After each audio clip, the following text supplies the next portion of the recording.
So we'll go ahead and get started. So, as a recap from last time, the party is in an abandoned dwarf fortress, trying to travel through in order to get to the other side of this mountain. They are going to this to a village known as Skullcrag, where Sinead has found out that there's some murders happening there, and they're trying to figure out what's going on. Um, and we'll so also they last time they ran into Zara, the host of the Purple Dragon, who she has her the soul of the Purple Dragon within her, and she was attempting to split herself and put the soul of this purple dragon into a black dragon. And unfortunately for me, the party stopped it. So they now have Zara in their clutches. So we will start there. So you are still within the abandoned fortress. You have just tied up Zara, and there is an exit, a ladder, which you can take to exit the fortress. I think that we would all go ahead and take that ladder. Yeah, and get the hell out of there. Yep. Yes. Okay. All right, so you exit this fortress, and you climb up this ladder, and just after a short hallway, you emerge back outside of, or back into the mountain range. And Sinead, you would know just a short ways journey, you would eventually get to Skullcrag. Yes. I would imagine that Sinead and Krigga would lead the charge, basically, up to the mountain. Okay. So you crest over the mountain pass, and your eyes are set on the hamlet of Skullcrag. The scenery is dotted by small homes, many of which are in squalor. Skullcrag is not rich by any means. Many caravans pass through on their way to Cormyr. The inhabitants are left to mining the nearby storm or mountains for whatever minerals and gems they can gather. Looming over the hamlet is a fort surrounded by imposing walls. The Skullcrag Keep houses the Purple Dragon Knights who watch over the road so trade caravans may pass safely. Beyond the keep's main gate lay an open courtyard surrounded by various structures. The far side of the courtyard is the Great Hall. Krigga and Sinead, you would know that this keep houses the Road Wardens, a family who have watched over Skullcrag for generations. Let's see. So, perched high atop the towering cliffs overlooking the town sits an enormous skull-shaped rock formation. Entering through the yawning mouth of the stone skull, you find that it is a shrine to Kelimvor, the god of death, in a sense. But Sinead, you know, at this time of year is a big, a holy day, which happens to be on this day. I think that the party would see Sinead wanting to be excited and happy about this, but just considering what her visions were and what they've sort of been through, she's obviously holding back.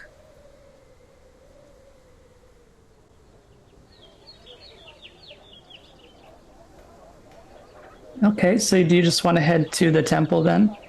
Yeah, I think that she would want to head straight there.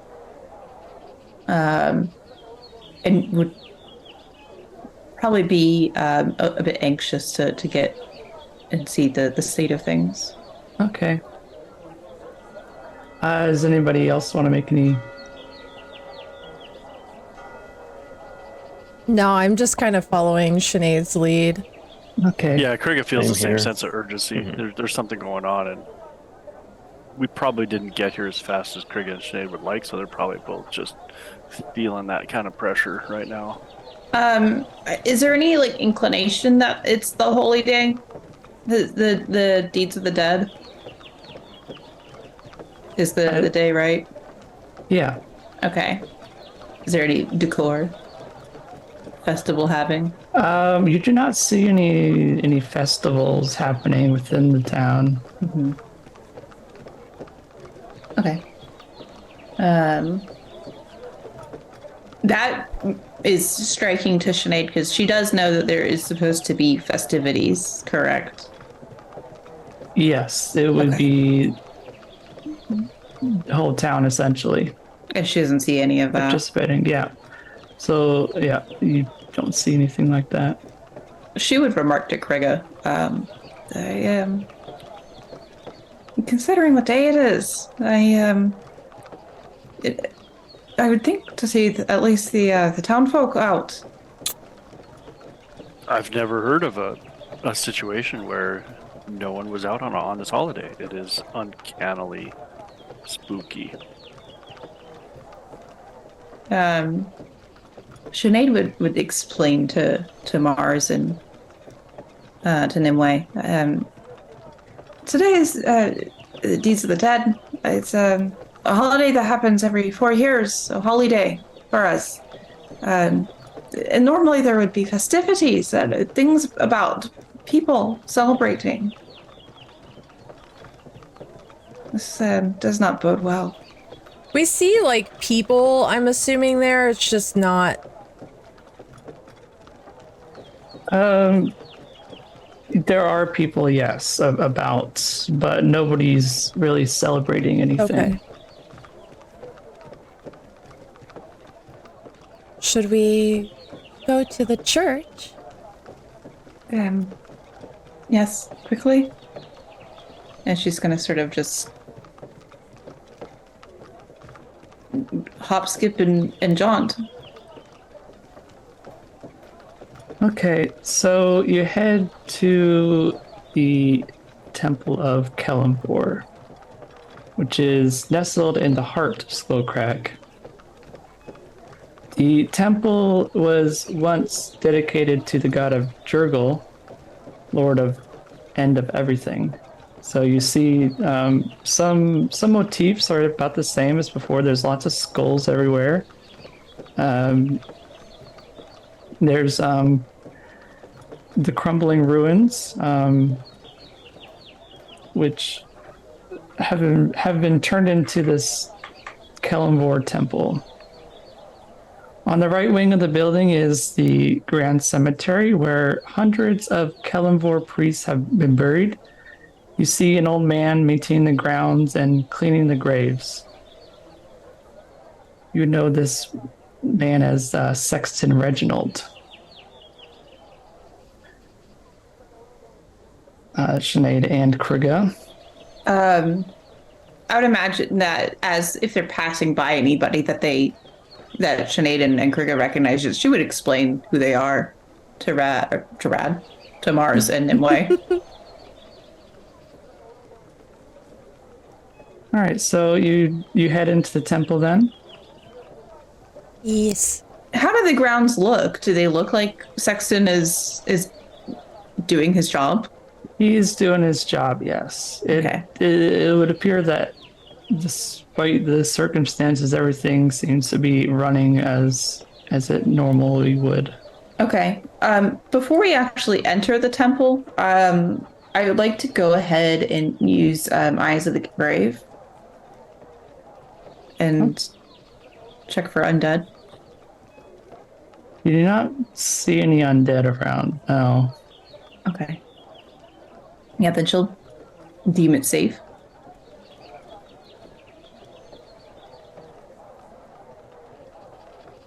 All right, so you decide to head into the temple then? Yeah. Okay. You enter the grandiose room to find the whole of the temple in silent prayer. Standing at the head of the congregation is an older man clad in somber, smoky gray vestments, much like the other priests. On his vestment is a gold scale, signifying his stature as high priest, and on his head is a thin silver band. Behind him are two seats. One is obviously his, but the other is mysteriously empty.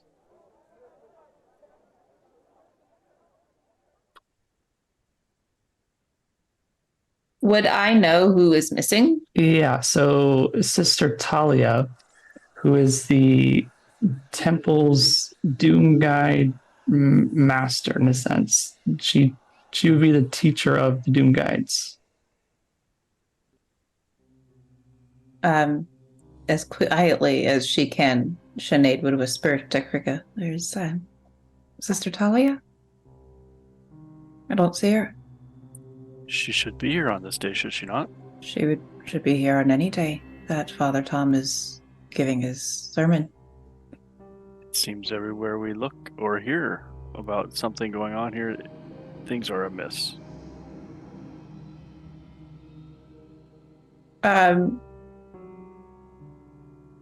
I think Sinead would leave the party and sort of join in silent prayer, just at least briefly. Unless Father Tom were to stop. Yeah, so Father Tom raises his hands and he says, Kelimvor has graced us on this most holy days, for our daughter has returned to us. Sinead, please step forward so that we may see you. And you have brought Krigga with you. I have. And she'll slowly take a few steps forward. Krigga will move with her.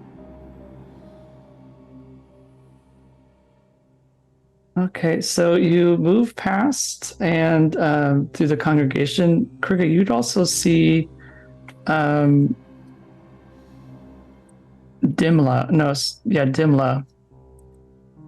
among them as well, sort of standing at the back.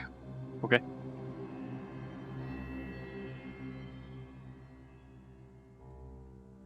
Please, Sinead, join us in prayer. Happily, I would. And she'll move to the front of the congregation and directly in front of Father Tom.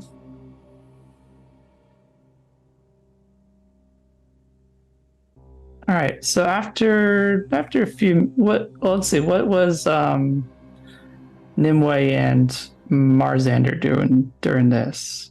I would say that Nimue would have walked in and kind of kept towards the back of the temple, watching what was happening, but also not trying to directly interfere with anything, because this is kind of like Sinead and Krigga's territory. So she's just kind of keeping a lookout from the back.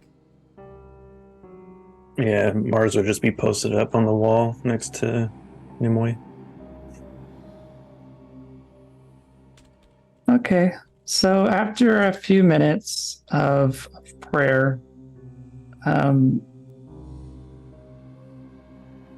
Father Tom, ends the prayer and has everybody go about their business.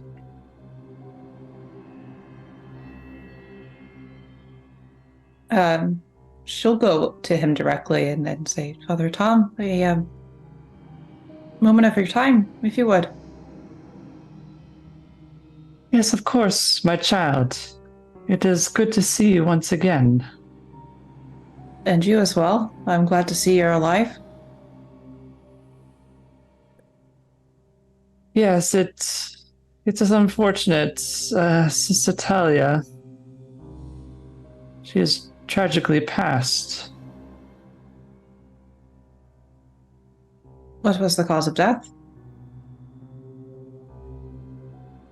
We suspect murder.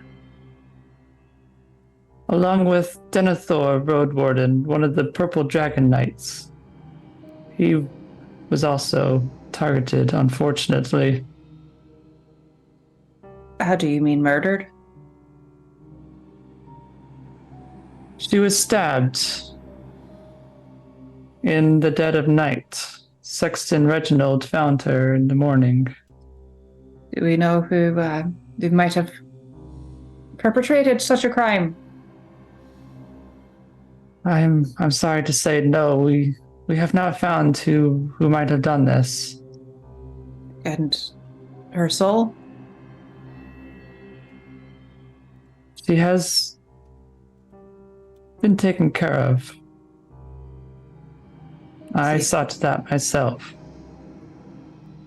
I would imagine she wouldn't want it any other way. I have to tell you, I came because I had a vision with Krigga, with the drawbridge. It was disturbing, to say the least.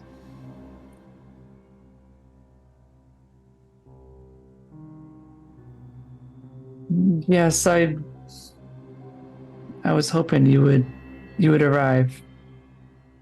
We need your help, unfortunately, during this. I am trying to keep the congregation in high spirits, especially on this day. I saw no festivities going on down in the village. It didn't seem like anybody was celebrating.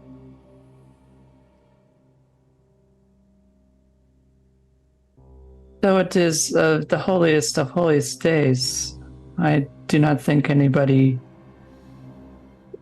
would feel comfortable enough knowing that there is someone out there. That explains it. So, what help is it that I can do for you?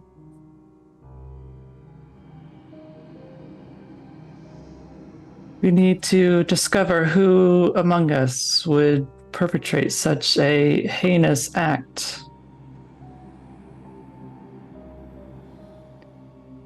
You believe it was a member of the church? That is something we need to know. I have not been able to discover any details myself, but if it is, then we are all in danger. Father Tom, forgive me for perhaps having an imagination, but I can't help but think that perhaps that something like this isn't quite a simple act of murder.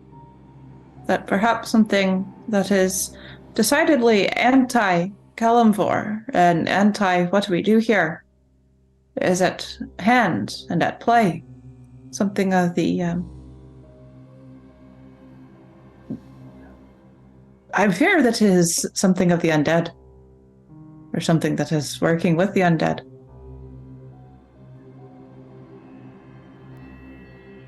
That is very well possible. Who or what do you think could have done this? I don't know. My companions and I, we've been on the hunt of a Draco Lich. I don't know if that is at play here as well. I fear that it might be, though.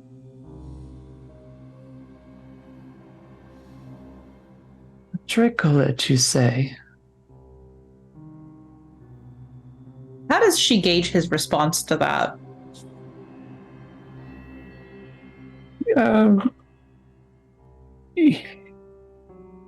He's unsure of what exactly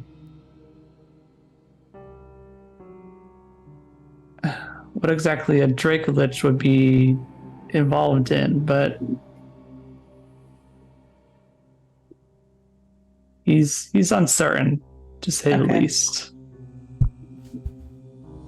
But regardless, I'm sure my friends and I would.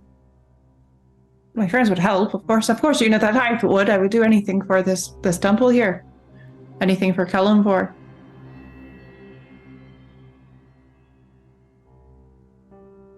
I would suggest searching Sister Talia's quarters. Maybe there's a clue about what was happening before her death. I will. We'll start there. And in a very moment of weakness, I feel like that hugging Father Tom would be much a no, but she's going to hug him as tightly as she can. She's just very happy to see him. He wasn't expecting it, so he's just kind of hesitant, and then gives you a light hug as well. And she'll return to the rest of the party after that. Sinead, why does everyone seem so strange? There were murders. A couple of individuals who are quite important to the temple. Namely Sister Talia. She's a high priest of Kellenvor.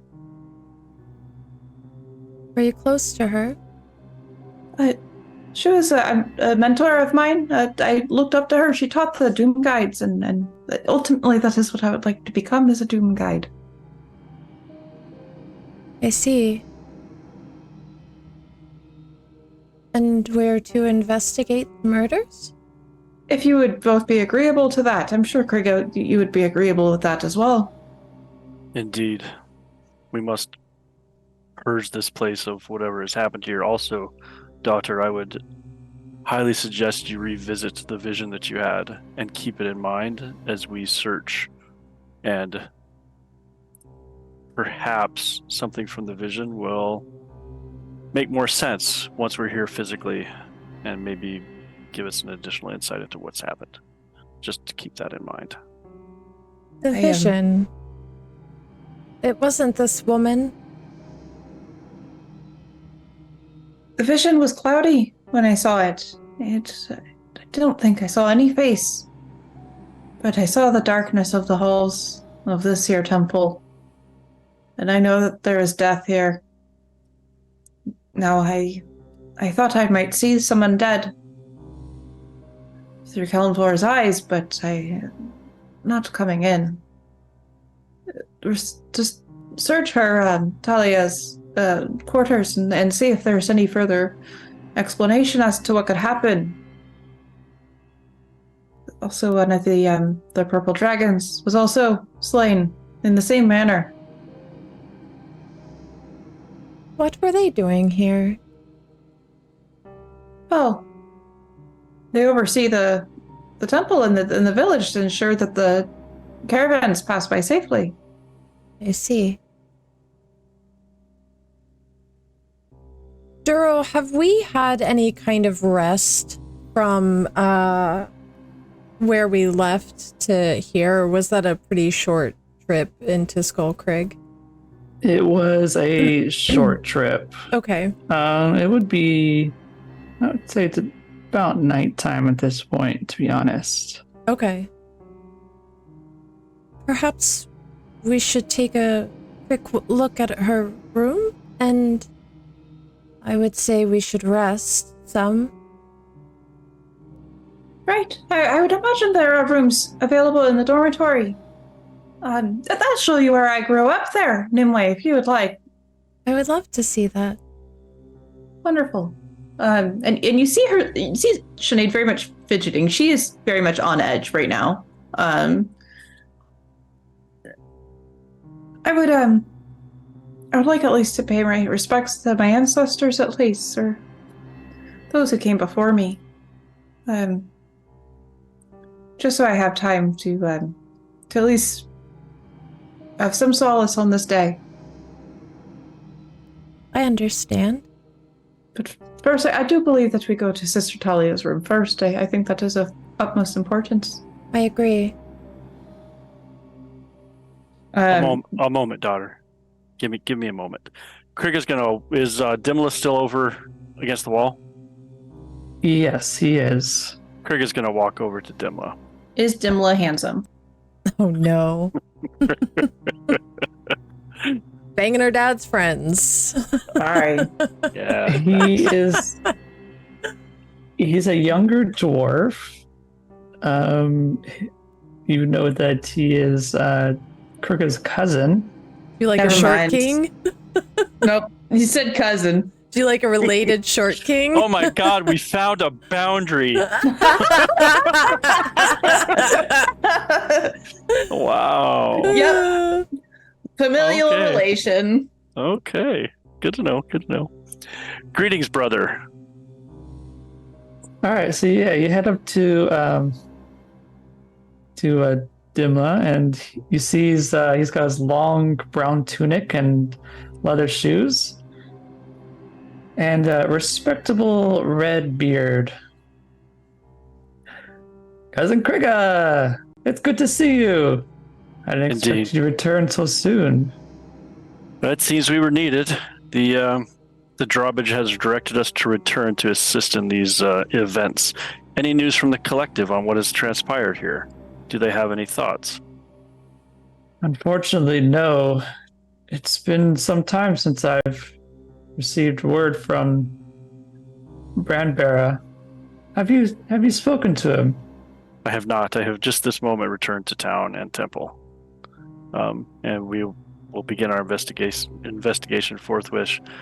Have you personally noticed anything amiss, out of the ordinary, or anything that could assist us? You know, there is one thing I've noticed recently. There's been a lot of strange carvings on the walls. Ones that weren't there before. Carvings of what nature? Why don't I show you? Indeed. He will take you over to the...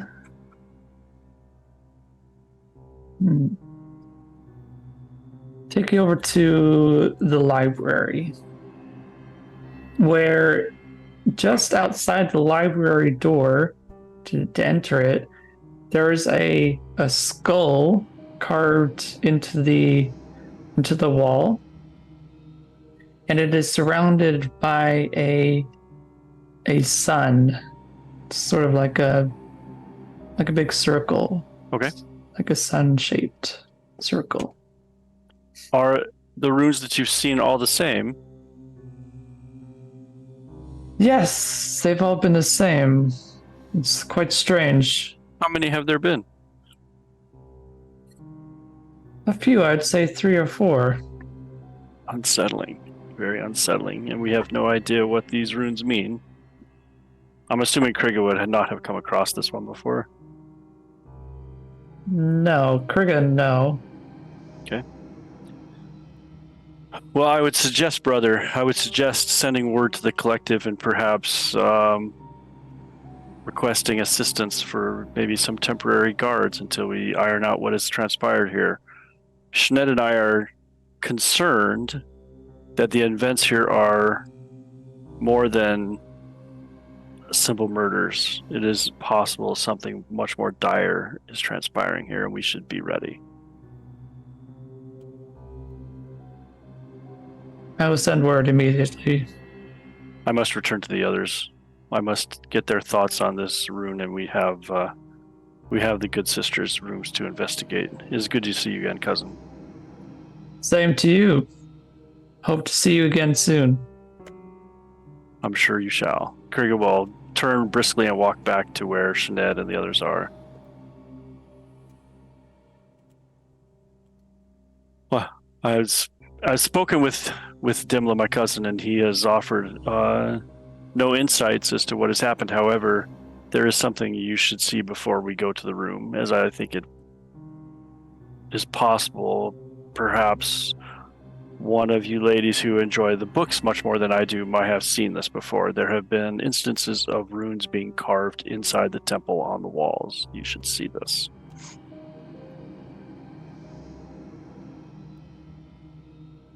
Sinead will look to Nimue and say, and sort of nod for them both to go and look. Yeah. And Krigga will lead the way back to the library and show them the rune. Okay, so you see this skull-shaped rune with a sun in the background. Apparently, this rune has shown up 3 or 4 times. Let's say 4 times. It's not like a language of any kind. No, it's a symbol. Okay.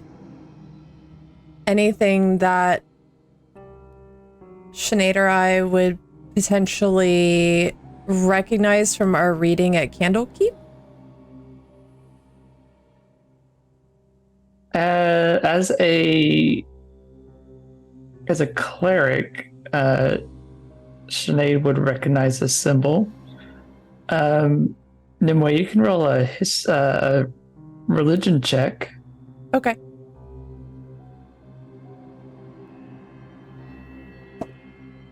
Oh wow, that's a 24 for me. Okay, so you would recognize this as the symbol of Cyric, the god of lies, deception, and previously the god of death. Oh. Before Kelemvor was granted the domain of death. Didn't Kelemvor defeat Cyric? Or am I misremembering? Cyric killed Kelemvor. That's right. Yep. I know Bones knows that. Would Sinead know that? Yes. Okay. It's part of the teachings. Yes. And Nimue would obviously know this from her history check. Yes. Sinead's not going to say anything. She's just going to very slowly look to Nimue, sort of with wide eyes and that same fidgeting that she's been doing since they arrived. Nimue approaches the rune and she kind of reaches out and runs her hands over it. It seems as though perhaps there's an imposter inside your church, Sinead. And she's gonna look to Sinead. I have to agree with you, but I can't quite figure out who the imposter is then. Did you notice any new faces today? I don't think she would have. No, my only fear is that somebody has taken over the face of a familiar one. And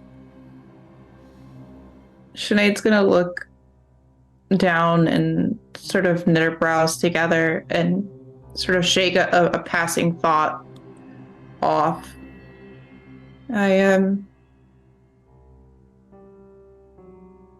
I think that we have to be very careful over here.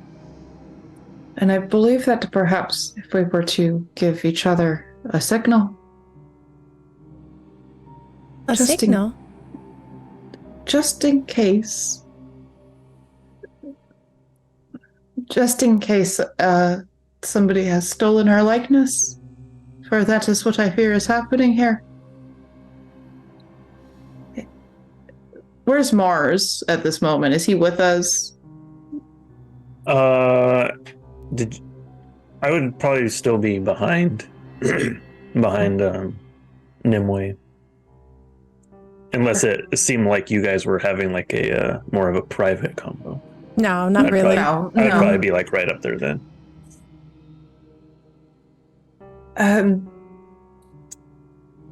Perhaps if we give the sign, the phrase, do you remember the beholder? She like smiles at this. Oh, I do like that. Yeah. So, if we can't recite that, and if we can't describe the beholder, then we know that this is not us that we are speaking with. I agree. Tell me, Sinead, do you think this sister, do you think she were one to keep a diary or a journal?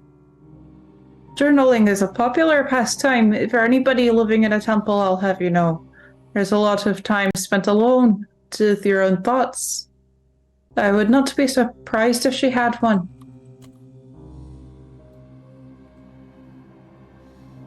Well, I think it's best we go. yes. If she were to keep a journal, and she was the first, perhaps there's something in there. Nimwe's gonna follow Sinead to this woman's room.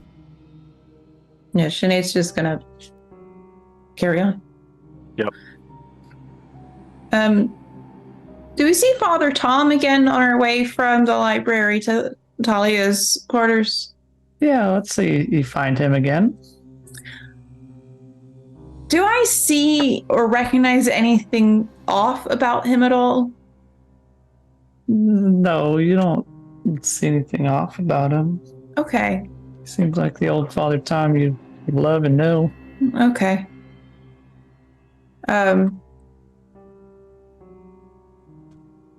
Okay. Sinead's gonna carry on and sort of as they're going, you definitely, everybody in the party would hear she's no longer quiet about her praying. She is like outwardly holding her holy symbol. What is it called? It's a thing. A thing. Her prayer wheel. She's holding her prayer wheel out, and that ornate sort of device that she keeps out, she's like gripping it with like a white knuckle grip. Okay.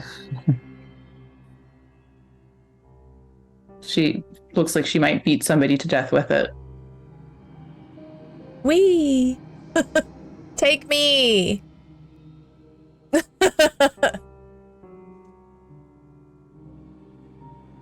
Okay, so you head over to Sister Talia's room, is that correct? Mm-hmm. Okay, so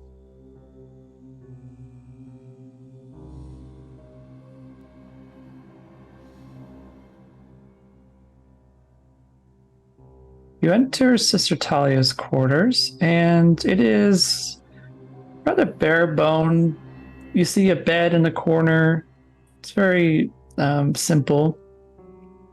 There's a studying desk on the other side of the room, and there's also a nightstand next to her bed.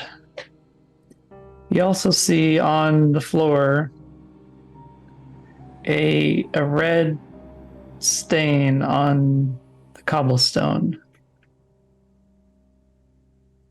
Does her room have a one of those carved runes on the outside of it on the wall anywhere?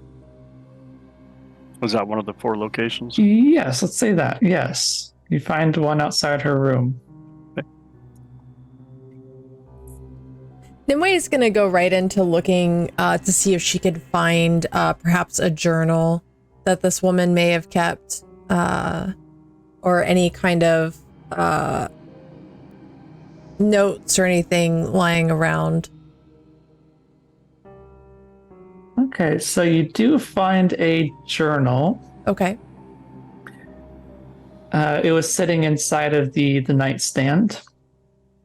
You flip around the book, and towards the end, you find she's been investigating something of interest to her. And on this last page, you see she has drawn one of the symbols that has been around her, around the temple.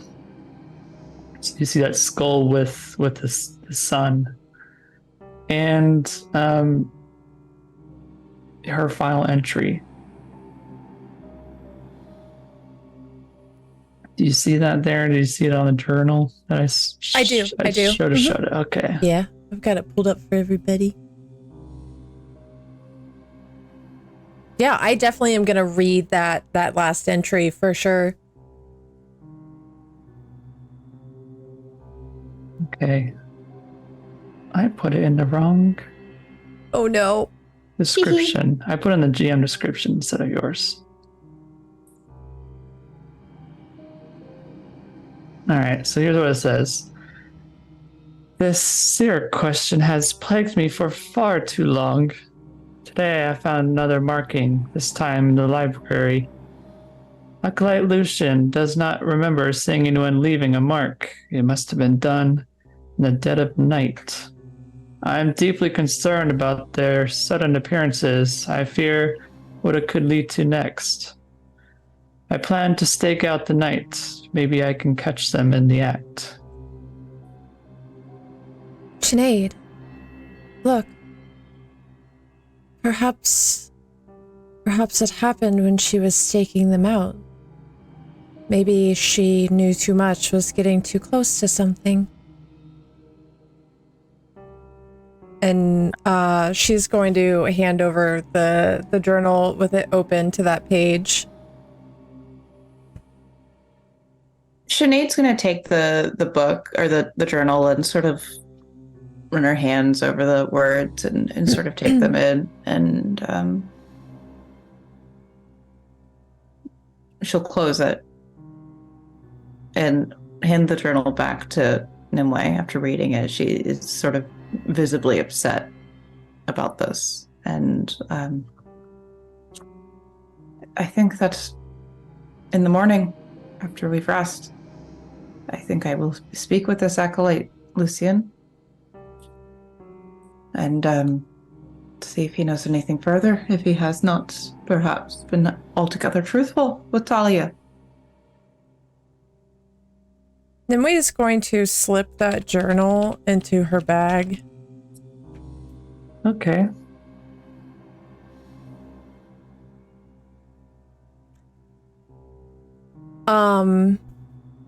She's gonna move over to where the blood stain is and try to search around and see if she can find a weapon, or you said it was by her bed?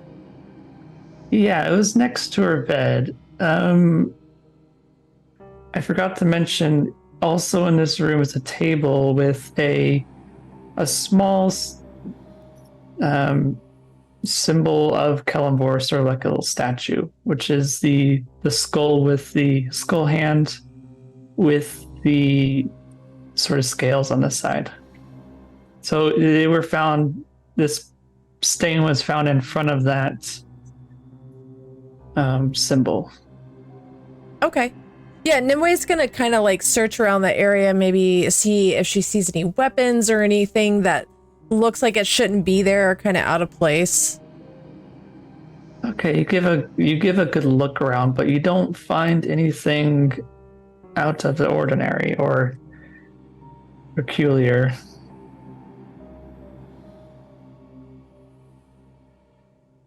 Wow. Go on. No. I don't see anything. I'm almost hesitant to rest now that these things will come in the night. Especially after seeing Talia's journal. Perhaps we should have a watch this evening. I only need 4 hours of rest. Merlin can help as well.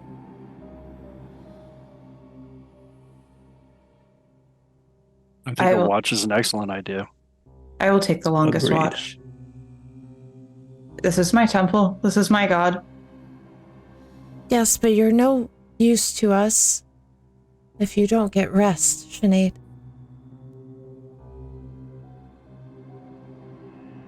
We take turns.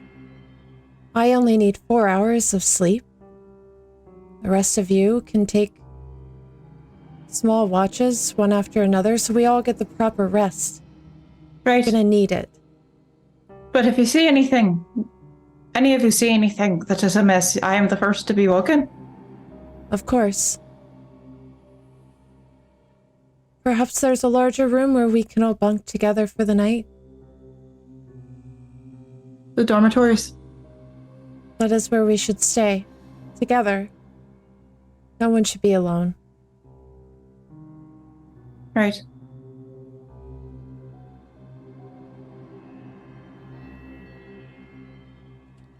Okay, so 4 of you head to the dormitory for the night. It is a spacious room with very simple accommodations, beds, some studying tables, and that sort of thing. Inside, you find one other person, a woman with silvering hair. She has a dark gray robe, and she has a silver headband on, signifying her stature as a doom guide. Sinead, you would recognize this woman as Evelana. She is sitting on a bed studying a book. I think in this moment, Sinead loses it. Like, this is all Sinead can take. And she just absolutely bursts into tears and runs straight for Evelana and wraps her arms around her. Sinead, is that you? It is. It is me. What are you doing here? I thought you were out in the world. I came back. I had a vision. I had a vision about Talia and the night, and I came back. Me and Krigga are back now, just to help with this. Well, it's good to see you again. She's like, Sinead, just like face full of tears. I think this is probably the first time anybody's really seen Sinead like with this sort of emotion in the party. And she just is looking up to Evelana and says, "Do you know anything that's happened?" I'm afraid not, aside from what Father Tom has told me already. It is a tragic situation. Sister Talia was one of the better ones of us. Have you seen the symbols? I have. It's concerns me. Concerns me to my core. Well, hopefully we can help figure this thing out, but in the meantime, would you like to meet my new friends? Of course, any friend of Sinead is a friend of mine. Anyway, Mars, this is the Evelana. This is the greatest Doom Guide you'll ever see. Nimue is gonna come up and stand just a few paces behind Sinead and kind of off to the side, and she'll give her like a short little bow of her head. Hello. Nice to meet you. Mars, does she have her hand out or anything? Sure. Okay. He will lightly grasp it and kind of also do a bow, but also kind of like shaking it, but doesn't say anything. Mars, say hello. It's polite. Hello. She like nods at him approvingly. You hear Dor come running in. Hi, my name is Dor. Oh no, forgot about Thor being here. We found Dor, Evelana, and then we've helped him a bit, and now he's a part of our adventuring party, as you can see, and I promise he won't break anything. Right door. Yes. Queen Sinead is very nice to me. Oh no! I don't really know what that's all about there. I don't understand. Maybe it's a part of their culture. It's a strange culture. Well, Yeah. Culture is a sort of a loose term, I think, with him. I feel. Yes, that seems correct. Right. It's very strange, little man. It's very strange. I love that we're talking about Dor like he's not here, but he's just standing right here. Yeah. I think Dor likes it. He gets the attention on him. So, two guys are integral to Kalimvor. They are the ones who destroy all of the necromancers and the undead, and that is what I wish to become. And then Evelana is really the best of all of them, in my opinion, and she's sort of the greatest person I've ever met in my life. Sorry, Krigga. But I really love her. I love her a lot. Oh. So is this your best friend? No, I wouldn't say she's my best friend, because you're my best friend. But she's sort of somebody who, she's like my idol, if I could have an idol that wasn't Kalimvor. Oh. But, you know, worshipping false idols and all, that seems a bit sacrilegious. Do you mean that? I'm your best friend? Well, of course you're my best friend. I've never had a friend before you. Other than Krigga. Oh, I like this. Okay. Well, should we plan out our watch? Right. Well, I would like to take the middle watch in the darkest hour of the night. Okay. Mars, would you take first watch while I sleep? And I'll have Merlin with you. So if anything happens, he can help wake the others. And I would like to take watch with Sinead, my best friend. We Am can I watch together. I'm your best friend. Yes, of course. Other than Awesome. Mars, you're really one of the only friends I've ever had, I think. And she, like, takes a pause. I can't quite remember. But yes, I think you would be my best friend. Oh. That's very nice. It is quite nice. We could just have, I think they call it a hangout while we watch. I've heard ladies having a hen party before. I Do don't you know. still have that pearl in your pocket? I do. Wonderful. We can put the pearl in our mouth again. Yes, Ivana, would you like to put a pearl in your mouth? it's quite nice. It's very good mouthfeel. Yeah. Don't knock it till you try it. A pearl in your mouth. Yeah.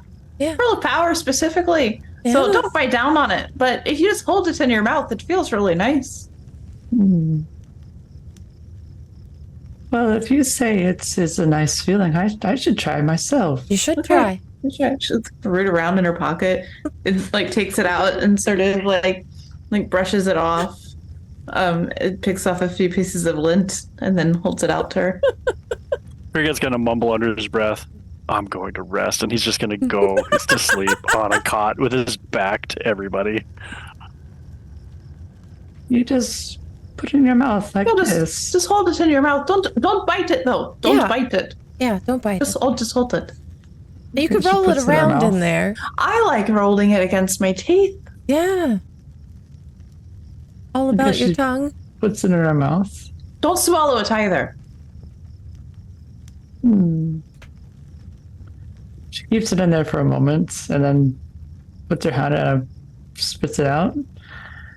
It has this peculiar taste to it. Were you holding anything in that pouch of yours? She's gonna look in the pocket. Mostly sticks that I find that I particularly like. It did have sort of an earthy flavor to it. Yeah. Sometimes I find little twigs, like little ones that look a little bit like a like a sword or maybe like a wand, and I sort of quietly to myself, sort of, ah.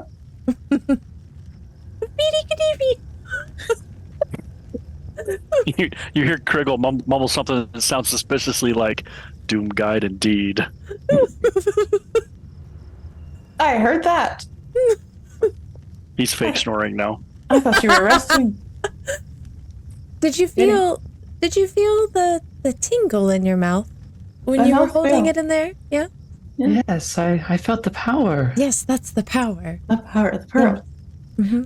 We thought about maybe opening a candy store, but for things that you just hold in your mouth. Yeah. What would you call this store? Tell her the name, Nimue. Tell her the name is quite good. Oh, Billy Bonka's. I don't remember the rest. Billy Bunkus. Billy Bonka's. Yes. Yes, I feel like there was another bit after it. I feel like maybe we're missing something. Also, this is Little Krigga. Oh, little Krigga. That we definitely did not forget about and have been feeding this entire time there. Yes. Yes. Oh, Billy Bonka's sweet balls. That's right. Those Billy Bunkus sweet balls. Sister, tell me, you wouldn't happen to know how to knit, would you? We have a few things that need clothes. Like little Krigga. I have spent some time recently knitting. It is a new passion of mine, in fact. Oh. Well, I believe we could get 2 birds stoned at the same time while we're here. What's stoned? Like when a woman is a slut. I may be saying that phrase wrong. I think It sounds right. I think it's sound right. Does it sound right? It sounds right to me. Okay. Yeah, well, I'm not sure what it means, but there's 2 things doing one thing at a time, Right. I think, and yes, well, all in all, we could get little Krigga a sweater. Yeah. Yeah. For his shell. Do you need his dimensions? She reaches out to pick up little Krigga. I think I could fashion something for him. Don't put him in your mouth. He doesn't have a very good mouthfeel. No. I wouldn't know from experience, but I'm taking a guess here. I would. Nimue's just like, What? Don't worry about it. I wasn't gonna ask any question. It's probably best if you don't. Probably best. Anyway, we should probably start on our rest. Yeah, we should go to bed. I'm Yes. exhausted. Yeah, Yeah. I can tell. Mars, could you wake us up when it's our turn to watch? Yeah. Of course. Nimue looks to the big raven that's always perched on her shoulder. Merlin, you have to stay with Mars now. Yes, and do wake me and Sinead if anything goes awry. And she gives him his little pet, and Merlin will fly off of her shoulder and onto Mars. You can tell him where you'd like him to be. He'll listen to you. Sleep on my shoulders just fine. Very well. Would you like to, do you want to sleep in my old dorm? I feel like this is an experience that I would like to have. All right. Yes. And Sinead's gonna lead Nimue to her old dorm. Are there bunk beds? I think we could fashion some bunk beds together if there aren't. We would have so much more room for activities if we had bunk beds. It's almost like I could talk to God himself and say, I think that there should be bunk beds in my old dormitory, God, wherever you are. He might, Hillenborn might listen. But before you go, Sinead, you must know I'll be staying here from now on. Father Tom has asked that I take Sister Talia's place as lead Dugan guide. Lana, do you worry?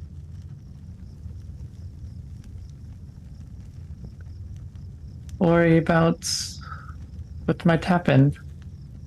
Yes.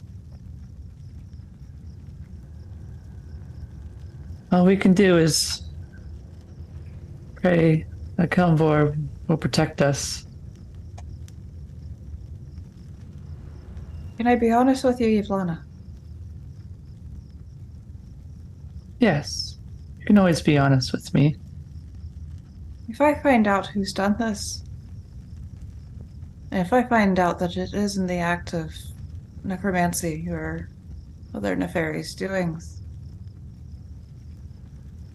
I believe that it is the most just and most righteous path is immediate death of the most violent kind.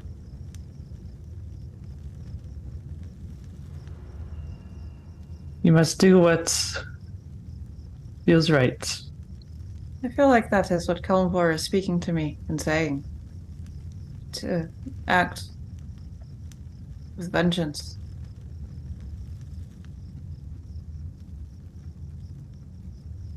If you need anything, I will be here. I'm sure we will.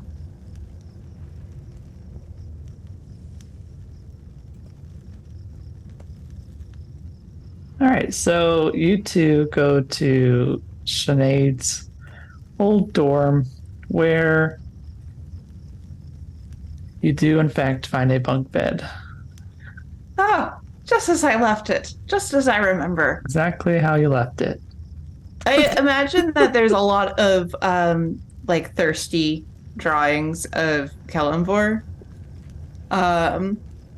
strewn about on like a desk of some sort, and like Sinead would very quickly like go to hide those things. Don't look at that. That's her fan fiction. Kellenvor fanfic by Honestly, Sinead. I'm surprised Sinead didn't ask how comely Father Tom was. She doesn't see Father Tom that way. Kellenvor, however, That's the surprise. I am devout, and technically, as a cleric, I am married to my god. You know, priestesshood and whatnot. Are you saying this to Nimue? Yes. He's just like, oh, I just really love Kellenvor. But don't worry about that. She's like just shoving the papers and the thirst drawings into a desk drawer that's kind of like overstuffed. do you think that sometime I could borrow one of those drawings? It's for a friend. It's not for me. Who's your other friend there, Nimue? He's like, Do they go to a different school? yes. By chance they do. That's quite- You wouldn't know her, Yeah. but she's not my best friend. Not like you. Okay. Yeah. I think that it would be quite understandable if you were to borrow one of those drawings for your friend who goes to a different school who's not me and not your best friend. Yeah. And definitely it's not you either. That's no. No? No. It's like just images of like super ripped, like jacked Kellenvor with like a cool sword. How many like a- articles like a- of clothing is he wearing? Minimal. None. What do you think? What do you think? Don't worry about it. I was for anatomy class anyway. Yeah. I think my friend at the other school needs to study anatomy. Yep. Yeah. I would hate for her to fail. It's a really tough subject. It requires a lot of studying. Studying. Should we go to sleep now? But yeah, but probably for the best. Yes. Let's Yes. do that. Mm-hmm. All right. Good night, Sinead. Good Wait, night, who's got Nimue. top bunk? Who's got bottom bunk? Sinead would be a gracious host and let you choose which one would you prefer. I think I want the top bunk. I don't think I've ever slept that high in the air before. It's a little bit scary getting down in the mornings, so just be careful. She's like really tiny too. She's like, yeah, I could see that. I might have to rappel down. I'm just gonna she's gonna take one of the extra pillows and just throw it down just in case by the ladder that leads up to the top bunk. Just in case. That's brilliant thinking. I'm a cleric. I don't want to have to use a healing word on you right now. Yeah. Yeah, we would hate to waste that. Yeah. Do you think you could give me a boost to the top? Yeah, and she's gonna help boost her.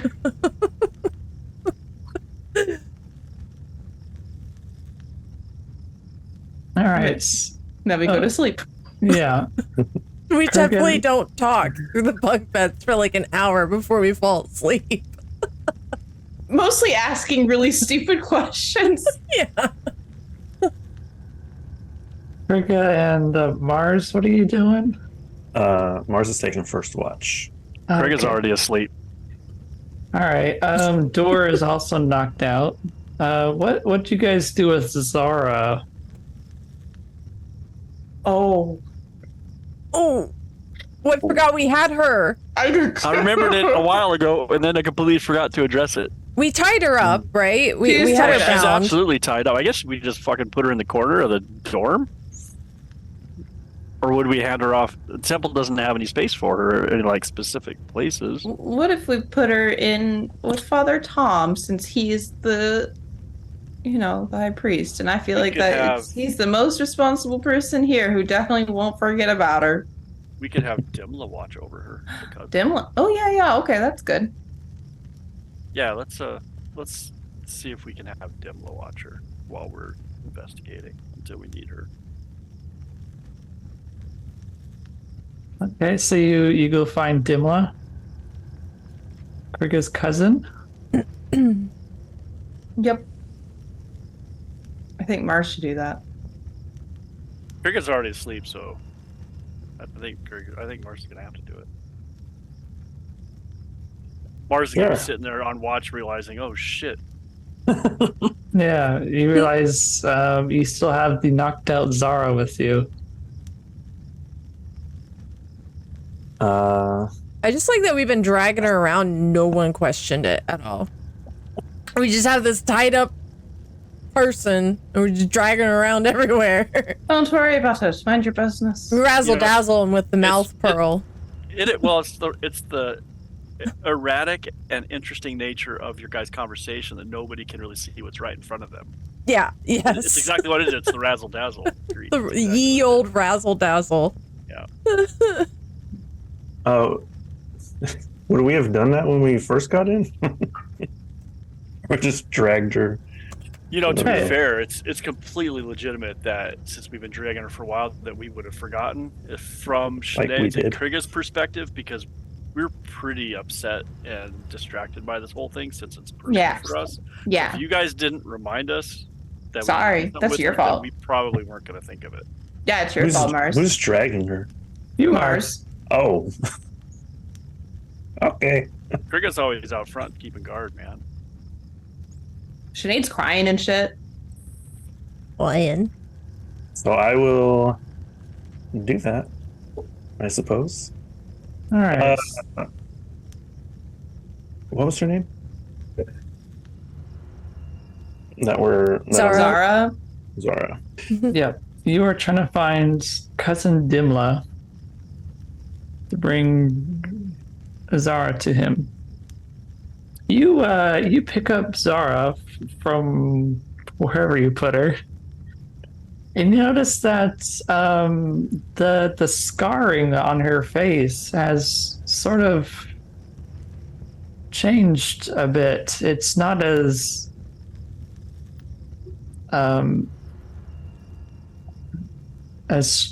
strong of a feature as it was before. It seems like it's Healing? something is changing about it.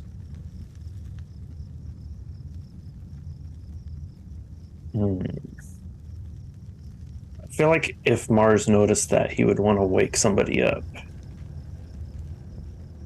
But I don't think he does. So I will go find cousin Dimla. Okay. It's You pretty easy find- okay. Yeah, you find him in. Let's say he's sleeping inside of the main hall, sitting on one of the pews. I will. I'll ask Merlin to fly over and land on the top of his head. Okay. Merlin flies over and lands on his head. And then He sort of stumbles awake. I'll call Merlin back. Put him on the shoulder. Sorry to wake you, but could you do us a favor and watch? And I guess I'll gently put her down at his feet.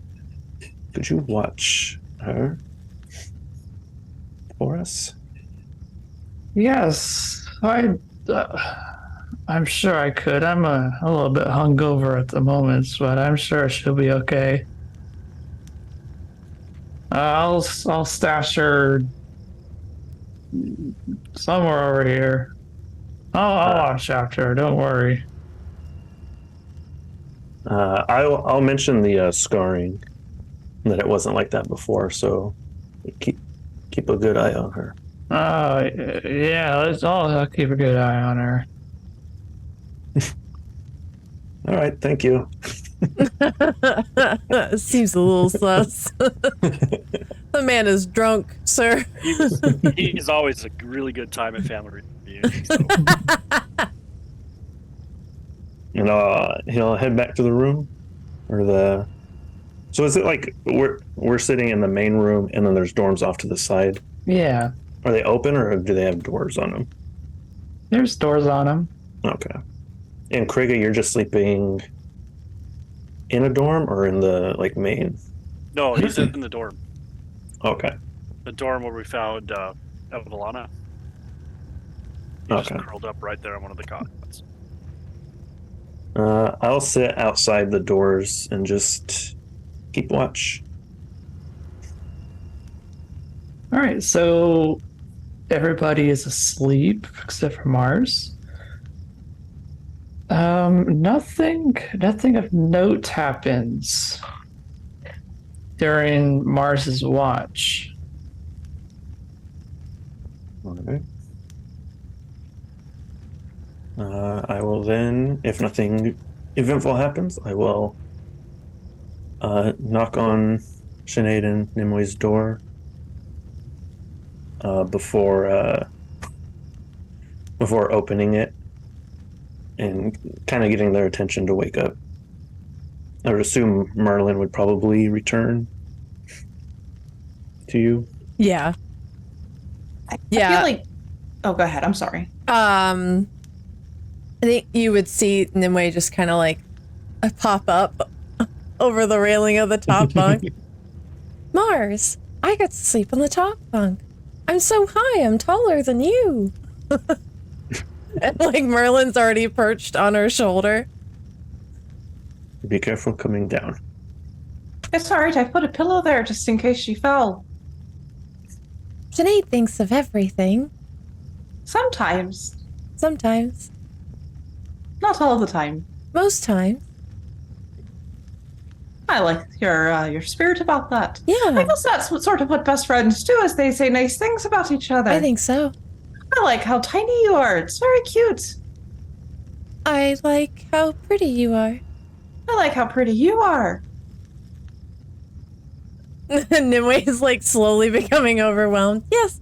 Anyway. Yeah, Mars is just gonna back out and then go into the room that Krigga's in. If there's an Mars, extra cot, and Mars, you can stay in this room. Just don't look in that drawer. Yeah, don't look in there. Don't look at None of your Looks over business at is the in there. desk. I'll not look. I imagine there's like corners of paper sticking out of the drawer that was like hastily like photoshopped into. Yes. Just don't look. Yeah. Yeah. Don't. I'll know. She like squints her eyes at him. They're organized in a very specific way. I mean, what? That's really weird. Why would I say that anyway? Moving on. We'll know. He will lay down on the ground and use the pillow that was on the floor. And fall asleep. Nimwe's gonna attempt to climb down from the top bunk. Sinead's standing there, like, ready to catch you if you fall. Mars would wait for that to happen. Sinead's like, I've got it, Mars. Don't worry. I think Merlin will sleep with you if that's okay, Mars. Just in case anything happens, he'll be there to wake you up immediately. That's fine with me. Yeah, she's gonna leave Merlin with him. He'll probably just like perch on one of the beds, like just ominously staring at you in my absence. But To I make feel sure I like don't go you in the would drawer, yeah. be used to this by now. Yeah, she's telepathically like telling Mars that, or Merlin, that if your hands go towards the drawer to peck your eyes out, so you don't need those. I don't know if he could because my mask. He I don't could think they're try. like holes. Yeah, he could try. Yeah, he can make it a bad time for you at least. Yeah. I'll be watching, and then she just leaves.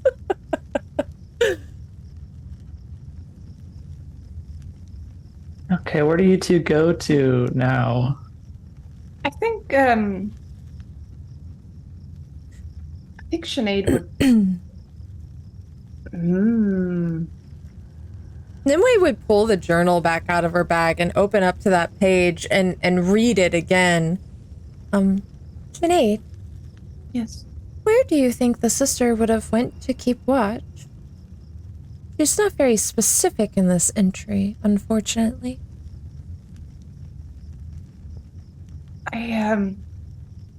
I imagine that Sinead is a little bit spooked of this area that she's about to mention.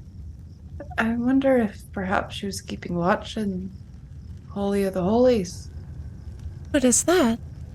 It's a really special room where the secret artifacts might be, along with a certain device that allows you maybe to speak freely with the dead without having to cast a spell to do so. So, and especially on a day like today. Oh. Well, I would trust your judgment. But here's the thing about it, though, Nimue, is that room kind of freaks me out a little bit. So if I panic, I need you to not tell anybody else. I would never. You're my best friend. Secret safe with me? Okay, she's gonna hold her pinky out. Will you pinky promise it? Is this what best friends do? I think so. I read it once in a book. Yes, I believe we're supposed to hold each other's secret. Yes. Okay, pinky swear. Pinky. All right, they pinky swear. And Sinead will sort of lead them to the Holy of Holies. Nimue's like studying her pinky after they're done, like maybe some magic took place. This is very strange oath we made, but I'm sure it's good. Well, Yeah. At least I don't have to be a paladin. No offense to Evelina, but that seems really difficult. I'm much more apt at clerical work and not taking oaths of things. They're a like bit paladins too do. righteous, aren't they? I'm pretty righteous, but that's sort of a Yes. whole new level That's a of new righteousness. level. Yes. Yeah. Hmm. Yes. I agree. Yes. Uptight. I think bit. that's the word. I'm a bit more about the loving embrace of Kalimvor, and Yeah. they're more so about more rule following. The fist of God. Yeah. Well, Yeah. I'm sort of I'm quite fisty as well, but fisting, if you will. Please don't fist me. I'm not going to fist you, Nimue. Well, I don't know. You're just throwing words out there and they I scare me. don't really. I feel like you're more the hand of God, and a paladin's more of the fist of God. They do a lot.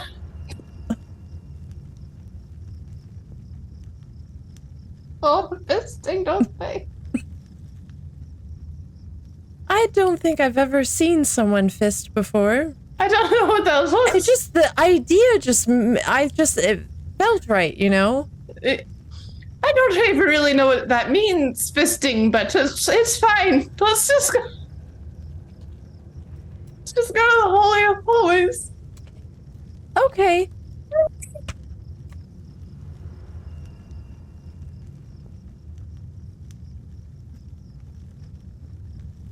Okay.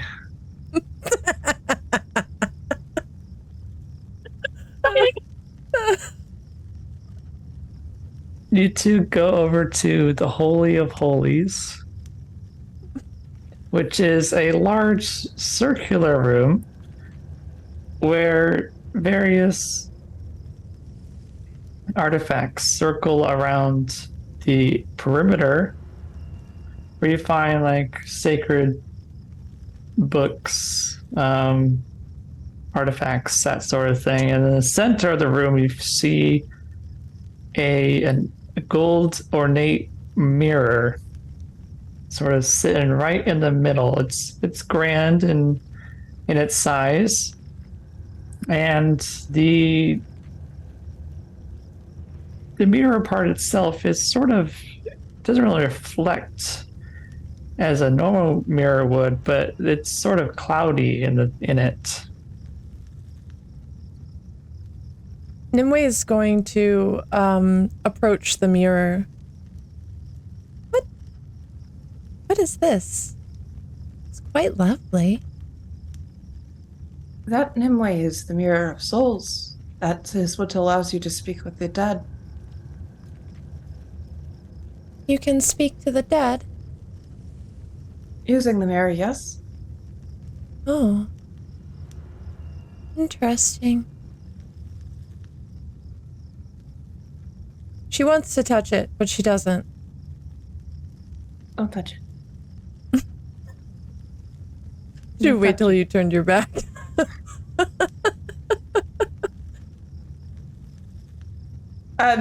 Real quick, Dara, would Sinead feel any sort of odd presence? Any ghosts? Spooky things? Sinead would know that you can summon ghosts to be like spoken to with the mirror, but Yes. Nimue just had not Nimue. I'm not Nimue. I'm Sinead.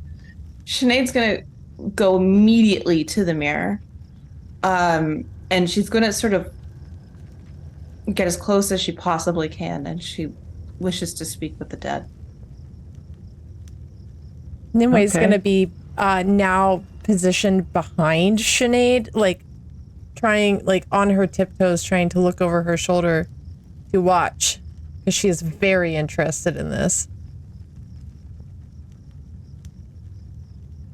okay, so Father Tom has shown you how this works before. Yes. You just say the name of the person who you wish to speak with. Sister Talia. Okay, so Sister Talia appears before you in the mirror. She is an aged woman, long gray hair, and she's wearing the Kellenvor black robes, and she has the silver band on her head.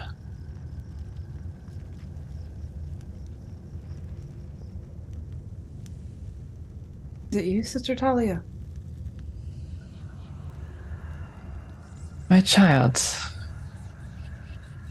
is that really you? It is.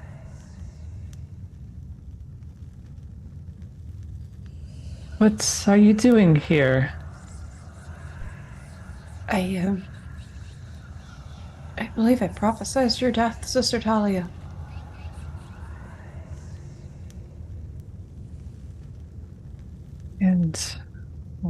do you plan to do? I plan to find who killed you and strike them down with the hand of God.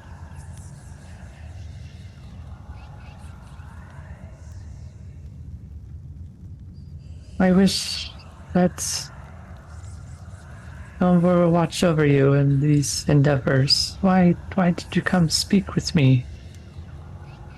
I was hoping that you could tell me who you saw at your death.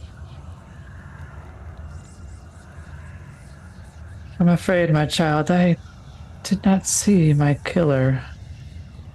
They struck me in the back while I was praying.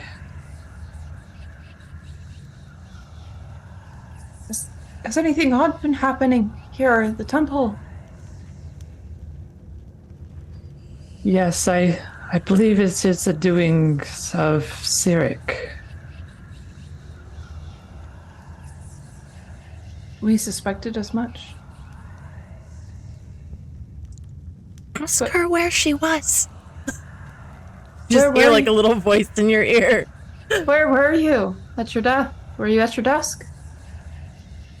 I was in my quarters. I prayed to Kellenvor to help me find who it was who was leaving these markings, and whoever it was snuck up behind me.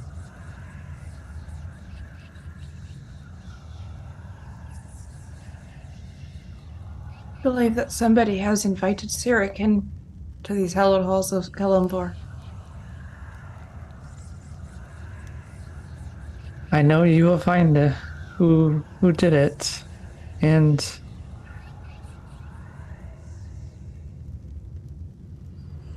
for your deeds, I will ensure that you are a chosen Doom Guide. I will tell Father Tom of your abilities. Golly, that is quite the nomination coming from you. But how am I supposed to follow your steps and face Cyric?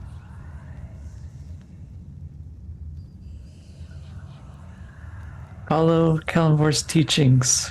He has given you all the knowledge that you need.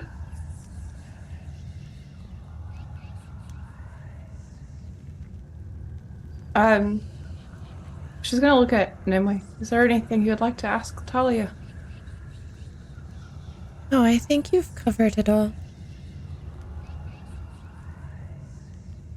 Talia, I'll miss you more than you'll ever know. When you say that, Nimue puts a hand on your shoulder, attempting to comfort you.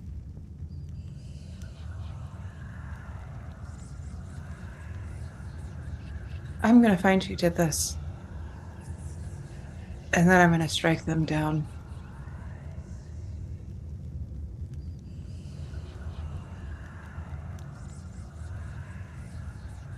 Kellenvor be with you, my child. Go in his name. I'll see you on the other side, Talia. And she's gonna back up from the mirror.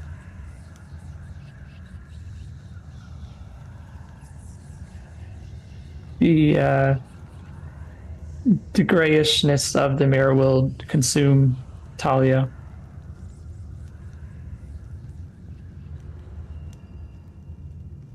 I think Sinead will sort of look at Nimue and say, I think perhaps we have another room to check. Yes. Perhaps the ritual chamber.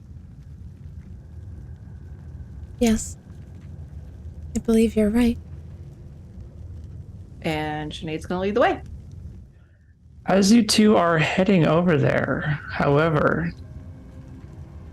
Mars and Merlin, you begin to hear a little scratchy sound outside of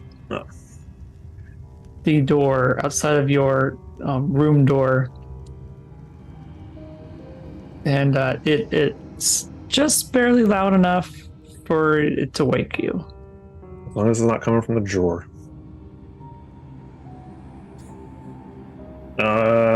I would sit up immediately, and then I would gesture to Merlin silently as to trying to get the attention of Nimue.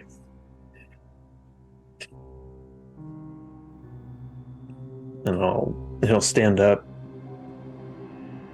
and then walk over to Merlin. And then, can you hear through Merlin? I can see and hear through him. I will whisper very quietly. There's a tapping outside the door. Bones, as Nimue and Sinead are walking, she kind of stops and her eyes go distant for a minute. Something's wrong. Sinead already has her sensor out as soon as you say that. Mars is awake. He says there's a scratching at his door. Should we go? We should go. Yes. And Sinead's booking it. Mars would pull out his dagger and kind of stand midway from the beds and the door, like in the middle. Just in case it tries to come in, whatever it is. Okay, so it doesn't sound like it's trying to enter, but it sounds like it's scratching on the wall.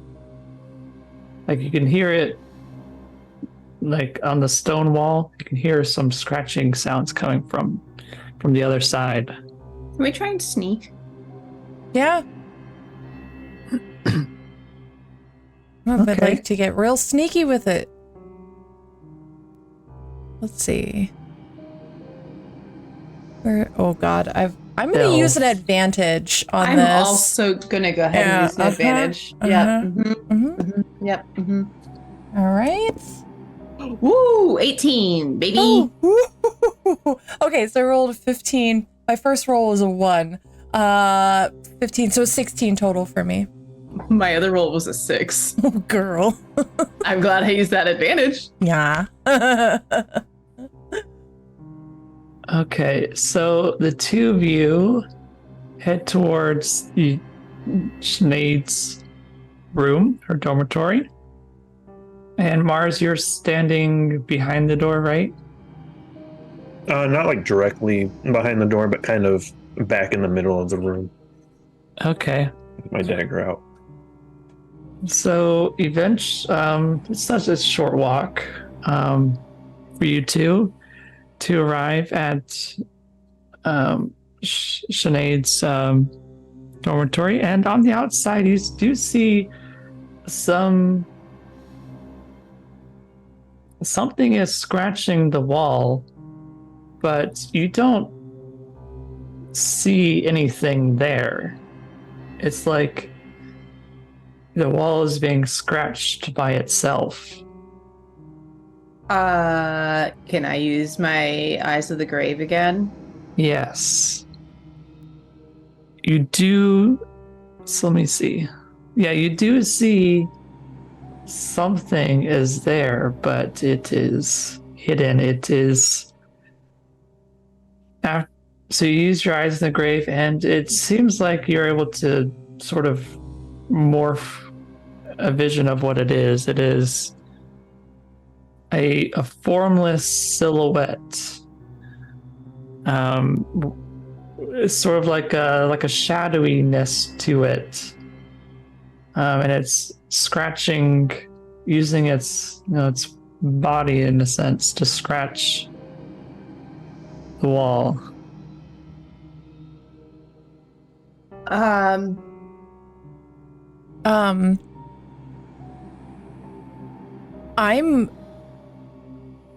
Oh, I have to whisper it. That's annoying. I was going to use a channel divinity. Would it? You want me to just do it? Okay, I'm going to use my last channel divinity of turn undead. Okay, let's see.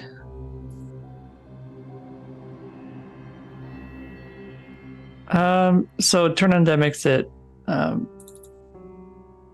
Run away from me. Yeah, it's basically Okay. a fear for undead. okay. So the shadow will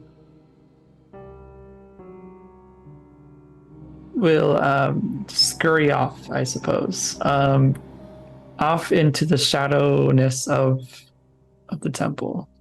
Just going to whisper to Nimue, follow it. Can you see it? I can't see it. I'm assuming she can see it. I can't. Yeah. I'm gonna point in the direction in which it ran. And see, be careful. See if you can catch it doing it again. Okay. And then Sinead's gonna go wake up Krigga.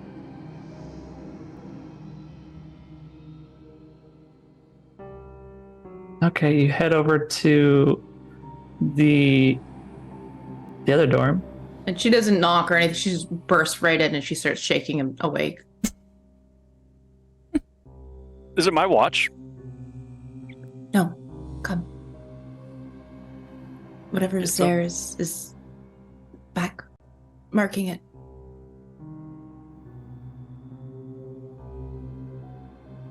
A rune is being created. Yes, I've scared the creature. I've sent Nimue after it. We have to go. Let's go. And then she's gonna walk out and open the door to her dorm. You see Mars standing there with his dagger out. I think this is the third time that I've saved your life. I don't like making a habit of this. Come on. Where's Door? He was in the same room as Krigga. Okay. You don't wake him up. Just No. He was asleep. Yeah. We'll let Dor sleep. Yeah. Where was this rune being scratched? Here. Mars, go after Nimue that way. He goes. I hope you guys don't mind Bossy Pants Sinead suddenly. Here for it. And she's gonna look at what was being etched. Was it the same room as Cyric symbol? It was, yes, in the process of it. You interrupted the symbol being created. I believe that Sinead just saved Mars' life. And I'm gonna run with that. It's afraid of me, Krigga, for now. I feel as though if I get too close to it, I can drop the turn undead, can I? Yeah. Okay, I'm gonna go ahead and drop it then, and then chase after where Nimue and Mars have been sent after. Yeah, let us catch Nimue before something foul happens. I have a sinking feeling that thing might be wise to be afraid of her than her afraid of it.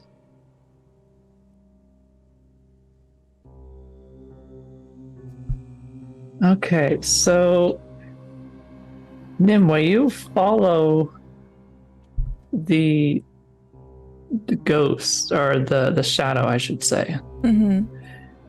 And it leads you into what looks like a preparation room of some sort, where the bodies of the deceased are, prepared for burial. So you'll see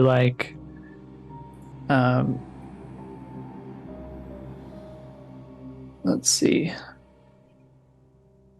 So you'll see there's a large table in the center, where you also see Sister Talia laying there.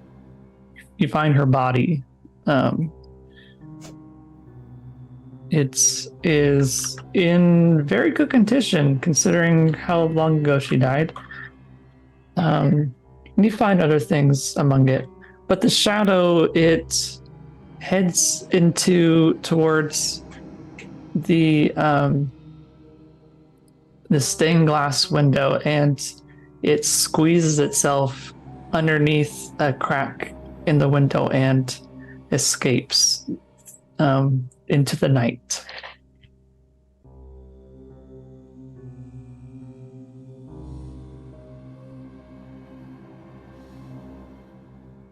Okay. I'm just at this point when I lose it, I'm just kind of standing there. I'm gonna try to peer through the window to see if I can see what direction it's going in.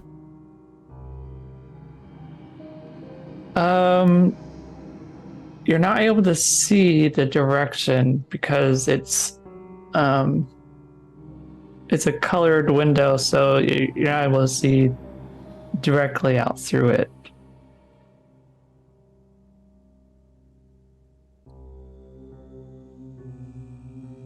It just sort of disappears into the night. I'm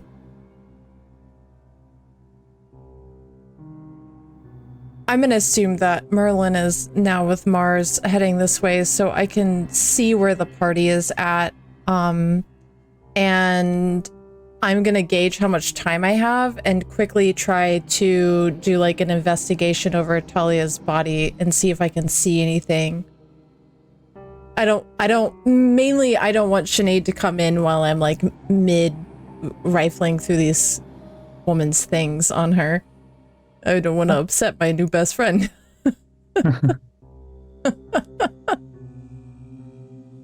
Okay, so you look at her body over, and you see that she's laying on her stomach, and you see that there are several stab wounds in her back. Okay. You also, as you're looking around, you also take notice that Denethor, the guard, the Purple Dragon Knight, is also here. His body is sort of strung up on a like a inverted table. I forget what those are called. Like a rack? Yeah, a rack. Yeah. Okay. And you see that his throat has been slashed to the carotid artery. Okay. Then I'm gonna be there, just waiting for the rest of the party to show up. Yeah, Mars would be the first one there with Merlin. Are you alright? I followed it here, and it slipped out the window. I'm not sure. I couldn't see where it went.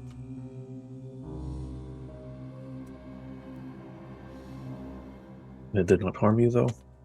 No, it didn't even notice me, really.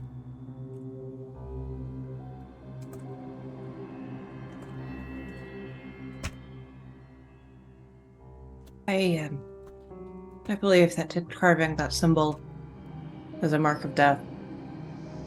Whether it wanted to kill Mars or one of us, I'm not sure. I'm afraid you're right. I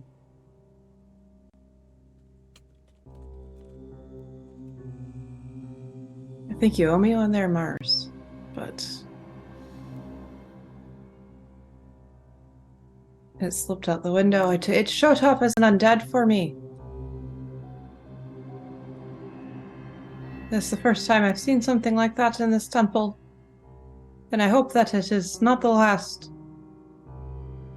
I hope that we can capture this thing. I think we have our proof that there's something vastly wrong here, and not just a simple murder. Do you remember, Krigga, when Father Tom was performing those rites before we left for this adventure? Mm-hmm. Something went terribly wrong. Indeed. Something was invited here.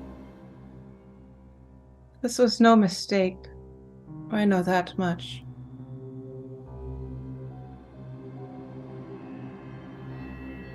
Somebody here has dipped into something far more evil than I can imagine. It has invited Cyric's doing. But who? Is Yes, this we- connected with Zara somehow? I'm not sure. It seems everywhere we turn that power that she utilizes or resides in her or whatever has its tendrils everywhere. Somebody has become spoiled. And soon the whole basket will rot. If we don't take out the rotten fruits.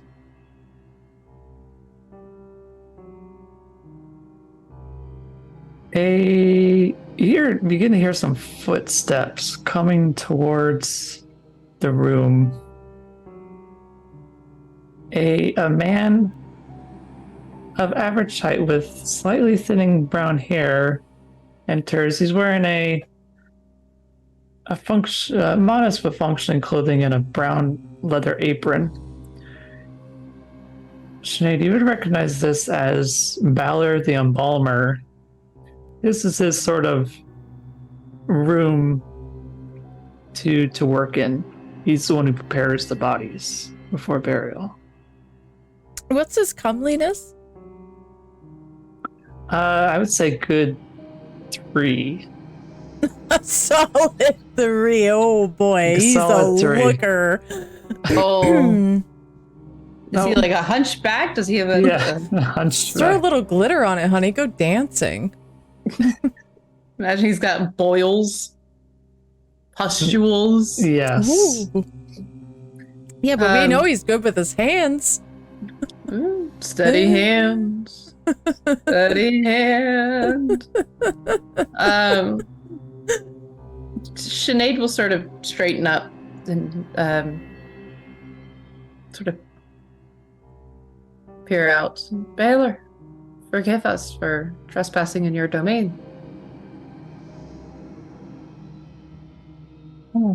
You must be investigating the murders. Father Tom told me. He sounds so attractive. That we are. It's a shame what happened to Sister Talia, isn't it? Yes, quite a shame. Is this just how he normally is all of the time? He's just a crypt keeper, man. Is there any redeeming factors to this man at all? Come on now, he probably hasn't spoken to another living human being in weeks. True story. Exactly. A little Yeah. rusty. He's kind of just like a weird dude. He's used to talking to bodies. Here's a little headcanon. I imagine that Sinead would like him. That not like a friend. Like Your best Yeah. friend? not my best friend, but you're kind of weird and I want to hang out with you. You know, maybe she finds him endearing, like a weird uncle. Weird uncle who lives in your basement. Anyway. I would feel like Nimue is rather intrigued by this man, given his profession and what he does, and especially that he's hideous and sounds terrifying. And she's gonna step to the front of the group. Baylor, that's your name? My name is Baylor. How far apart were these murders, would you say? They were several days apart from one another. Interesting. And I see that the sister has stab wounds on her back, but the guard, his throat was slit. Yes, it is quite unfortunate. Do you think that... Go ahead. No, go ahead. Do you think that the same blade was used for both? I suppose so, but if there was one, we have yet to find it. And where was the guard found? In the main hall. Do you know the time of day, the hour of his death? He died at night, exactly when most murders happen. And the sigils we've been finding, was there a sigil by him? There was not. It would seem whoever's been doing these has been lazy. She's gonna look to Sinead. I feel as though we should perhaps question the guard. Something seems amiss here. The woman and the guard died differently, and there was no marking for him. Perhaps the killers are different. Perhaps someone was trying to silence the guard? Perhaps. I'm not sure, it's just a thought, but it seems suspicious. I think that we might perhaps speak with Lucian in the morning. The acolyte. Perhaps he knows something further. I agree. I feel as though we have a few people to speak with. On the night of Denethor's murder, I did see someone leaving the temple. I was coming in at night and saw a cloaked figure running out. Any You did not- distinguishing markings? Unfortunately, no, it was far too dark to see. Did you have something to add, Sinead? No, you've covered it. Very well. Thank you, Baylor. Of course, I hope to see you again. I hope not anytime soon.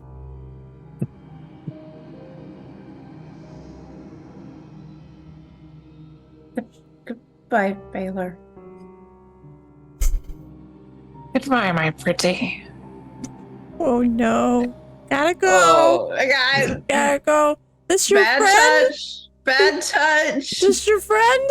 Nope. It was a passing, fleeting thought.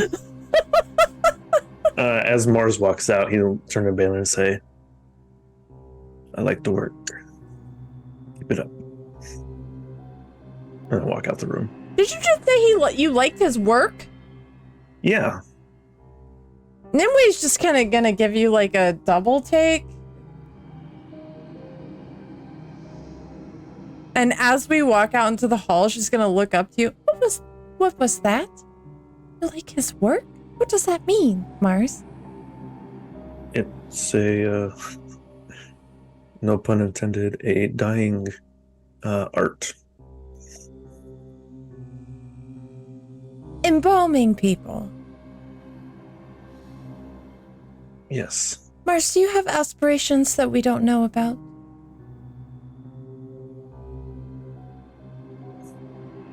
No.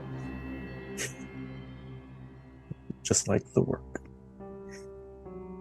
Interesting.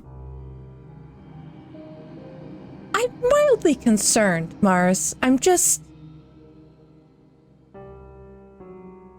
feel as though I shouldn't think too hard on this. Very well. Should we go back to our dorms?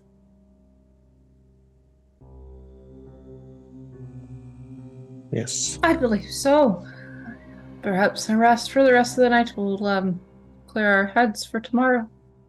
Krigga, I believe it's your watch now? Indeed. I shall stand guard and be alert for the spirits and the scratches. Perhaps we shouldn't split up and sleep in different areas this time. And we should all sleep in the room, that was Sinead's dorm. That would Maybe be they'll wise. come back this evening.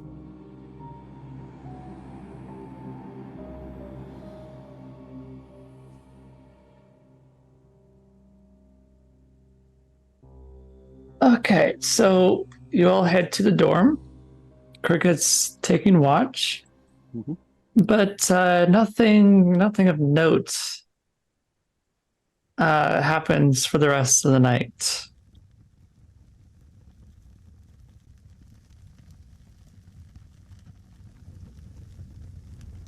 So you all wake up all sunny and cheerful. Yeah. Sunny. That pretty much describes the Careful. group. Well, it depends on if we have a pearl of power in our mouths or not.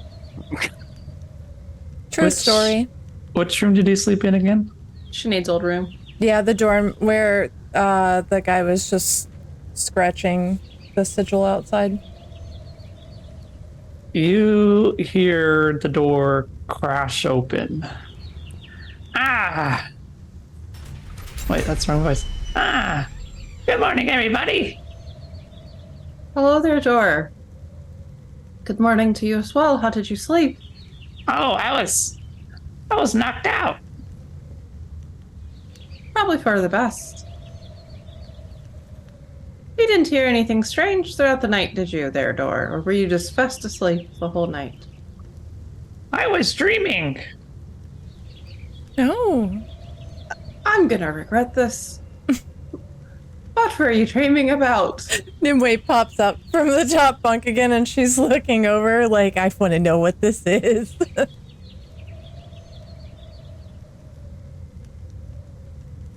Me and Queen Sinead spending our lives together.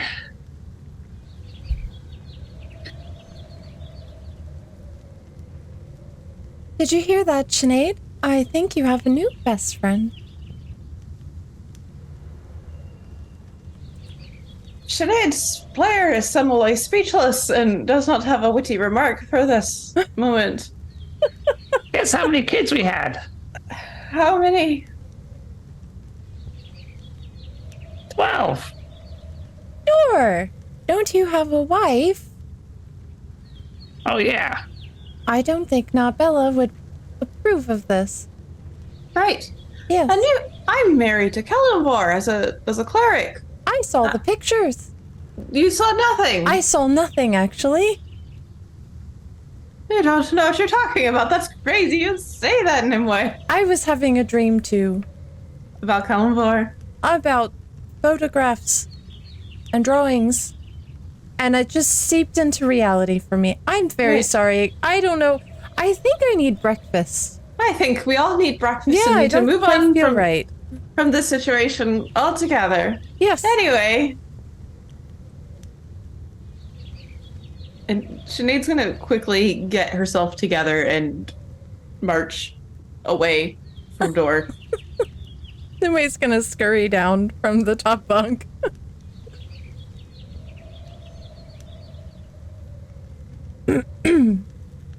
Where you going, my queen? Ready to go get something to eat, door. Why don't I join you? Doesn't everybody join us? Yeah. Krigga. Mars. Remember, Mars, I saved your life last night. Again. Yeah, and I'm sure Dor would like to hear all about your aspirations to embalming. Do you know what embalming is, Dor? Embalming? Yeah. Yes. I've never heard of that before. Perfect. Mars can tell you all about it at lunch. Breakfast. Brunch. Brunch. What's brunch? You'll see Dor try to put his hand on Mars's shoulder. He's Well, like on then. his tiptoes. Why don't you tell me all about embalming?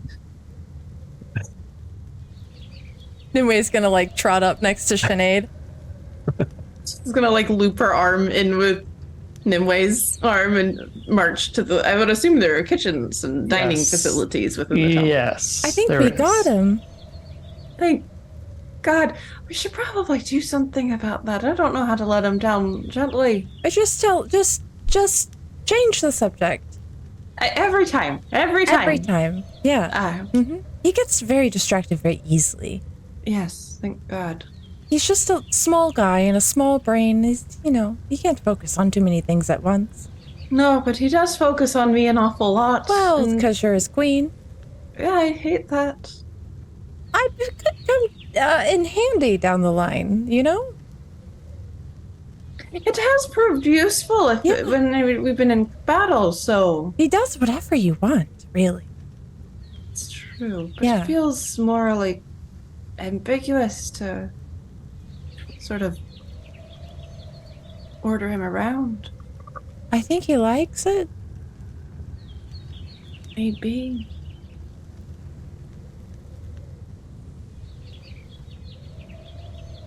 All right, so the 5 of you head over to the small kitchen area where some basic like oatmeal and fruits and that sort of thing have been prepared.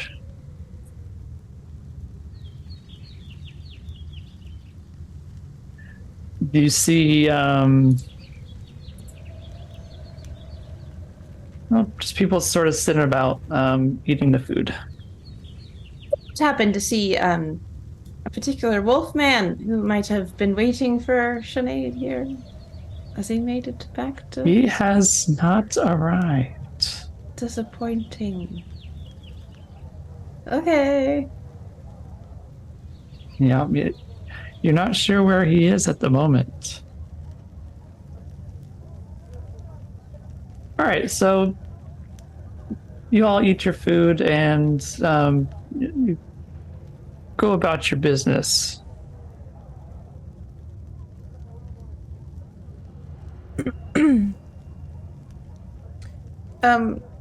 Is Father Tom around?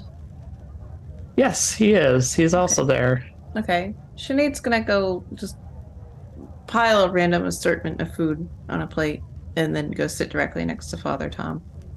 Nimue will join her at her side. Sinead, how are things turning up?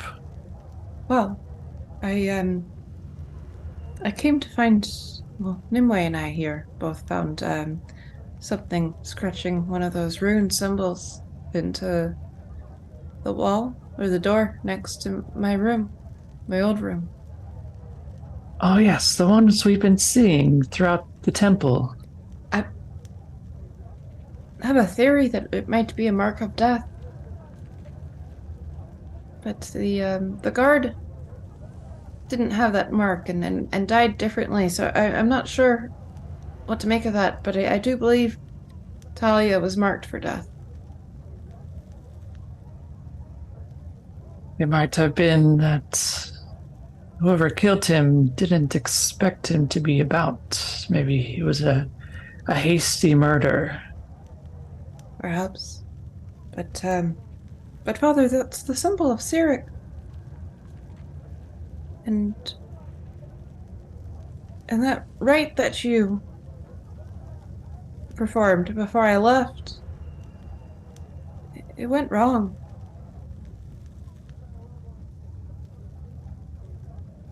There it has. What other clues have you found so far? We believe that Talia might have been onto something. She might have been following a lead. And that's what marked her.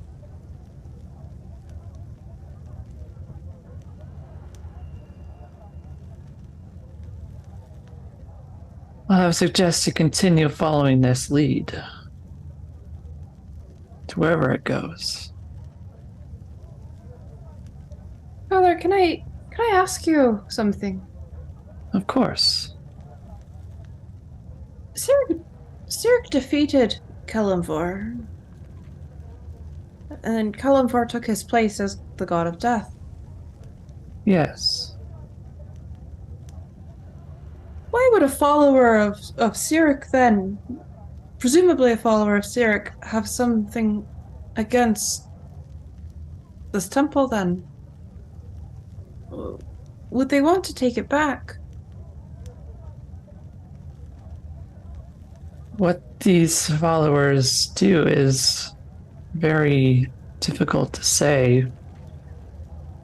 I know Cyric was angry that Kellenvor had taken his domain over death and has made it his mission to strike at Kellenvor wherever he finds opportunities. I'm not sure what his plans are for this temple, but I assure you that eradication of Kellenvor's followers is assuredly part of his plan.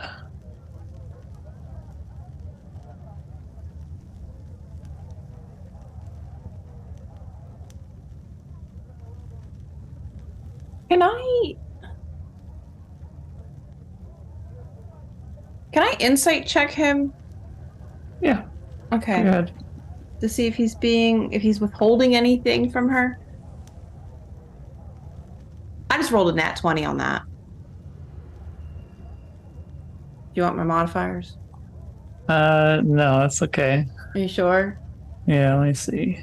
Okay. Because it would make it a 27.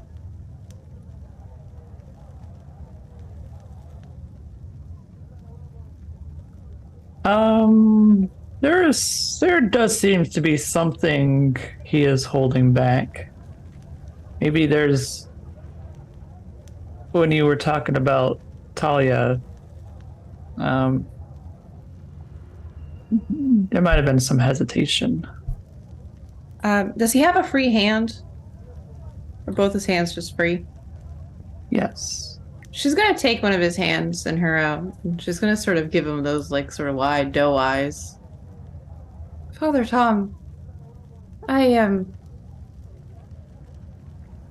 would love some guidance if you have anything that you aren't sharing with me that could aid us in this investigation. I would be most grateful. It is. When you brought up Talia, it struck a chord with me. I didn't always have the greatest relationship with her, arguing over doctrine. I just wished I could have been better to her.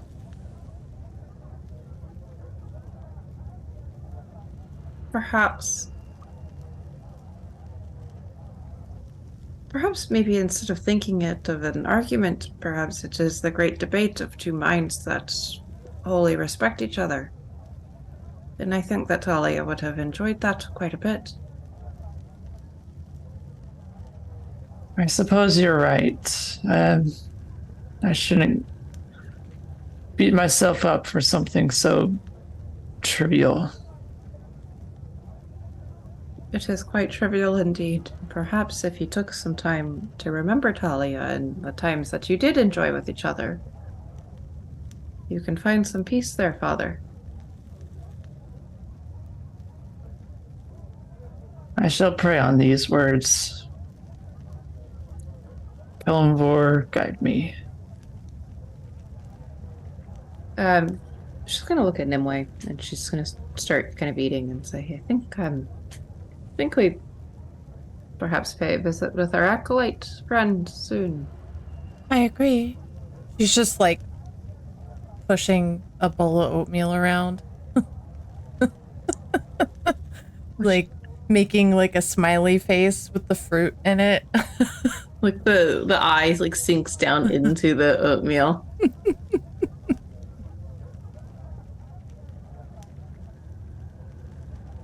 Okay, so you decide you want to go to the library, right?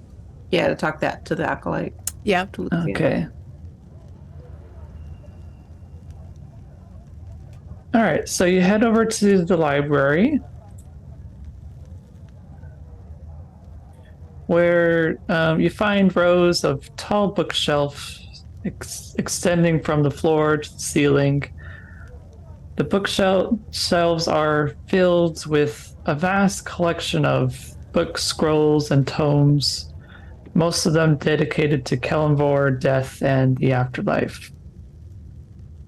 At one end of the library, there's a librarian's desk where you find an acolyte tidying up. What is calling us? Is he handsome? Let's give him a good 10. He's about average looking. I can't have everybody being 15 plus or whatever. You literally can, though, but it's fine. I imagine Nimue is just kind of like following Sinead's lead on this. Yeah. I think that you would see the more time that Sinead spends back in the temple, she has a little bit more of an air of confidence about her. Okay. I should note that acolyte Lucian is new, so you're not familiar with him. Okay. She'll sort of kind of peek her head around and then sort of give a little wave and say, "Hello." He'll look up from his books and say, "Hello, you must be Sinead? Sinead.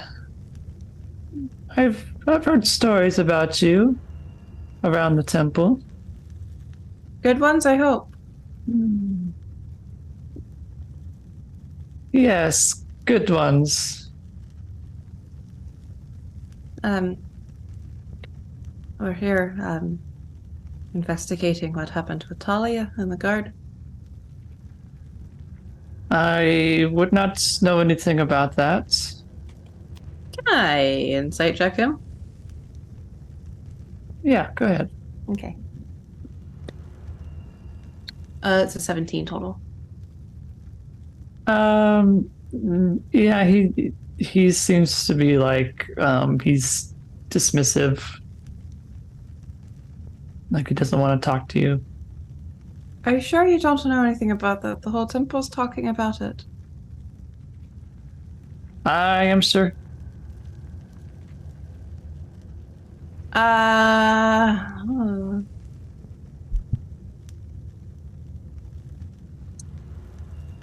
It would be a shame, wouldn't it? If I were lost without information and trying to help Father Tom. I've come back to do this for my adventures. It would be even more of a shame should the day come when I accept the role of a Doom Guide and I find that somebody has impeded on my investigation in helping the temple fight off what seems to be a member of the undead. You wouldn't be supportive of the undead, would you, Lucian? A Doom Guide. You're going to be a Doom Guide? I'm on the path for it. Much like the dead are marked for, well, the undead are marked for my vengeance. I'm marked for greatness under Kellenvor.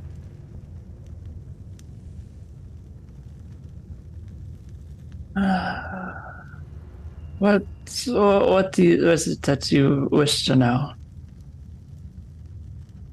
Sometime before I left, well, actually directly before I left, the temple for my adventures, something awry went on with Father Tom carrying out a rite after the passing one of our folk here. I can't help but think that something nefarious has been invited into the temple. You wouldn't have known anything about that, right? While she's asking this, Nimue is standing where she's always standing, which is slightly behind Sinead and to one side, kind of peering around her. And she's whispering under her breath, and she's casting Charm Person. Of course she is. Of course she is.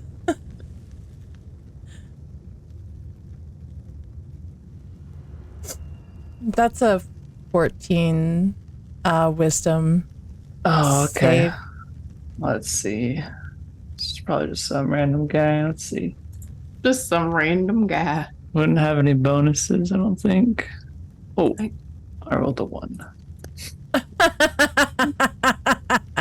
Well, he's so charmed. He's super charmed. Nimue's just smiling and nodding along behind Sinead.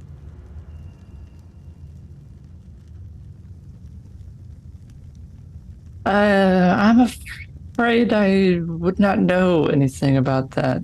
It must have been before my time as an acolyte. Well, you wouldn't happen to know about the sigils of Cyric carved into the walls, would you? I know that they've been appearing, but beyond that, though I know Sister Talia, I spoke to her the night of her death, in fact. She was investigating them. Do you know what she'd come up with? She and I went into great lengths about the prospects of Cyric being involved. Interesting. Nimue kind of pokes her head out. Seems as though your tongue has loosened slightly, Lucian. Why are you so nervous to speak to us? I tried to keep my interactions with the high priests under wraps. I know that they would prefer it that way. Yes, but I feel as though they would prefer even more that we get to the bottom of these murders. And as quickly as possible. You know something you're not telling us, Lucian?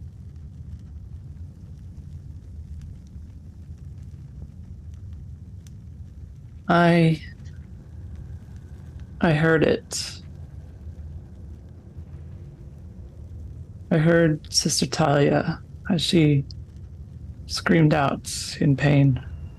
And you did nothing? I was too afraid. You saw nothing? I did not. When I heard it, I sought refuge here in the library. And you told no one of this? No. How does that make you feel, Sinead?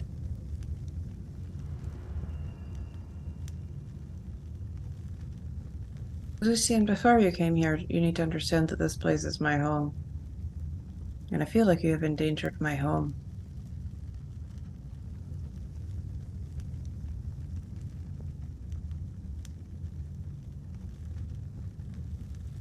I can be quite a forgiving woman. Until I am not. How far does my piety go, Lucian, do you think? Enough to be a doom guide, I'm sure. And what do you think that piety looks like? If myself, my home, and my God are betrayed. I Yield. The wrath of Kellenvor waits. What do you think that I could do to you? I better not think it.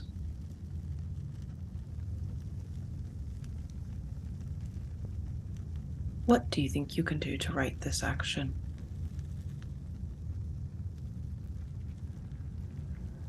Whatever you wish.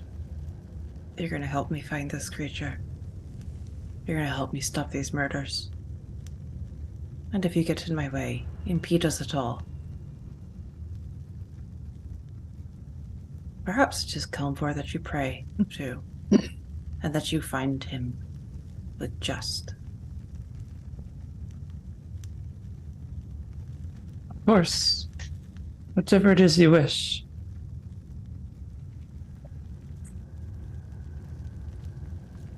Whatever is infiltrating and marking for death needs to be caught, but namely, the actor.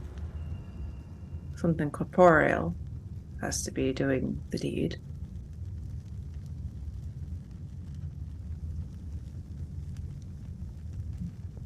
A stakeout, perhaps? Or Lucia? Have you ever heard of this phrase, leading the lamb to slaughter? Nimway's just like behind her, like smiling through all of this.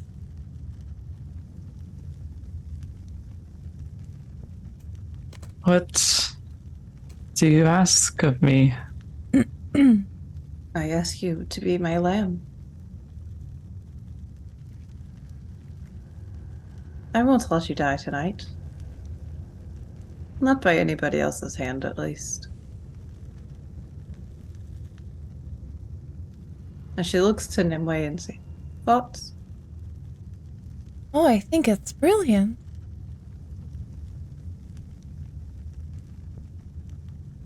I do think we should still talk to the guards. We should, yes. Yeah. But Lucy and I have great use for you, under the name of Kellenvor. She's going to step really close to him and close the distance. Lucian, are you afraid of me?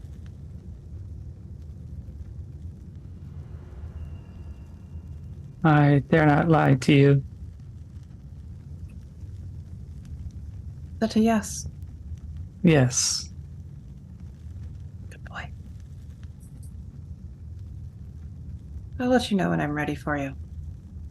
Don't stray far.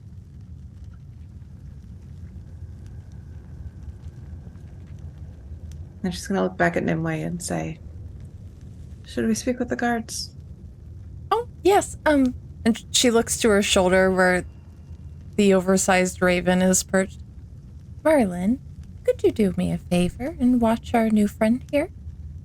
And Merlin gives out a big caw, and he's gonna fly up into the shelving and just kind of like stare ominously down at poor little Lucian.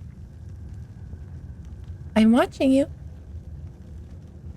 She turns to Sinead. Oh, I haven't used that on anyone, except for Mars in quite some time. It feels very good. That's very good, isn't it? Should we go? Come on then. The moment that they cross the threshold of the library, Sinead's going to let out a big sigh, as if she's been holding her breath that whole time, and look to Nimue. Was I intimidating? Oh, incredibly. Though there could be a small wrench in our problem in about an hour, roughly. I may have done something while you were speaking to him. Did you do the thing? Yes, I did the thing. No matter. It's. But Merlin's perhaps when he comes to from the charming, he'll be too scared to go anywhere, do anything. Anyways, the bird's watching him. I think that I've made a point as well that I would bash his brains in. It was a very strong point. Yes. Yes. So We've And doubled I down. feel his fear was genuine. He couldn't lie to us. So So there's that. we'll cover for you should this come back for us. You know, I've got one more of those too for the guards, just in case. I feel like the guards might be a bit more agreeable than dear Lucian. I don't really see him going very far in the church, to be quite honest. Yeah. It's sad, isn't it? No, it's not. Men like that, people like that, have no place. Higher than the status of an acolyte, he has much to learn. Yes. Well, let's just, hope he makes some smart decisions over the course of the next few hours. Mm-hmm. Should he not, I will see his career ruined here. And probably his life as well. I'm Chris, sure I we think. could just run him out. I could do some really horrible, terrible things, I don't believe even have that. to touch him to do it, just lots of trickery. I believe that wholly. I really do believe that. Like, this whole situation is sort of affecting me a bit. It's okay. I believe this emotion is called rage. You do wear it very well.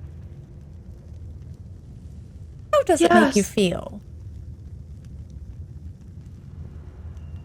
Like, if somebody were to get in my path in solving this murder and stopping Cyric, that I might burn everything down. Oh, okay. I'll be right there with you, best friend. That's just what best friends do, is they burn things together, I think. I think so.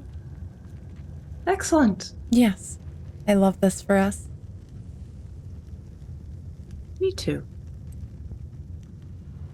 To the guards? It's, Where did the gentlemen go? I think they're quivering and possibly wetting themselves. Did we leave them in the hall? Or Krigga's been in the hall the whole time. Yep. He leaves the questioning to you guys because you guys creep him the fuck out when you question people. And he learned early on that he wants no part of that. Oh no.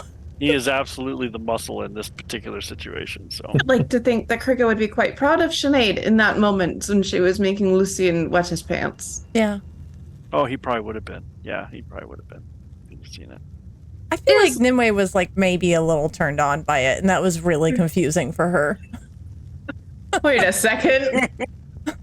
Oh. Why do I like this? Oh This is what I do. no. Am I just in love with myself? I think Sinead normally, in any other circumstance, would not be this intimidating, but she's really mad. That's fair. Mhm. Especially after learning that he just listened to her die. Mm-hmm. Yeah. Didn't do anything Oops. about it. Yeah. Woof. What a dickhead. Talia is one of those people who, like, I imagine helped raise Sinead, and it's been a part of her life for her whole life. Yeah, probably. All right. What the hell happened there, Bones? Yeah. Don't bring it up. Okay, sorry. Don't worry about it, okay? Yes, ma'am. All right. So you guys want to go talk to the guards? Is there any guards in specific you want to talk to? Maybe a location. Probably other guards that are assigned to the temple, because maybe they would know the guard who Denethor who got killed. Okay. So you would let's see.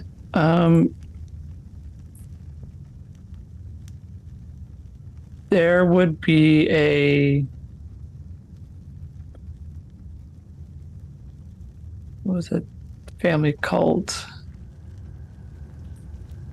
Road Wardens. Okay, so there would be a a road warden from the Purple Dragon Knights from the keep, watching over the temple. Because the Purple Dragon Knights use the Kalimvor priests to do their burial rites for them, so they just kind of like a mutual thing.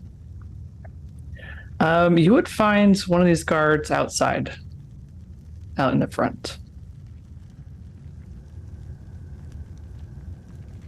Yeah, I'm right back to just following Sinead's lead.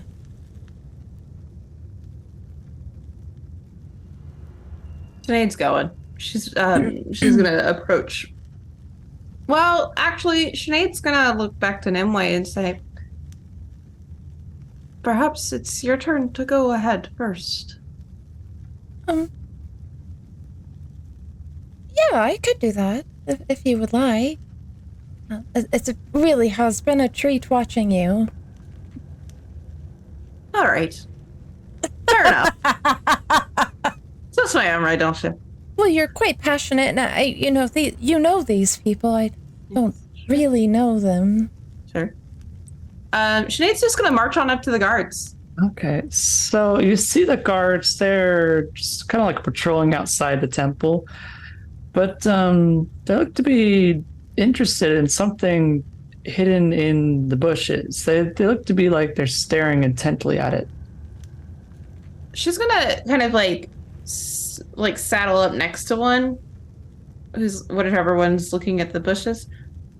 What are you looking at? Something's in there. We can't really tell what it is. Something shiny. Like a weapon of some sort. Possibly. You'd have to reach in there. Oh.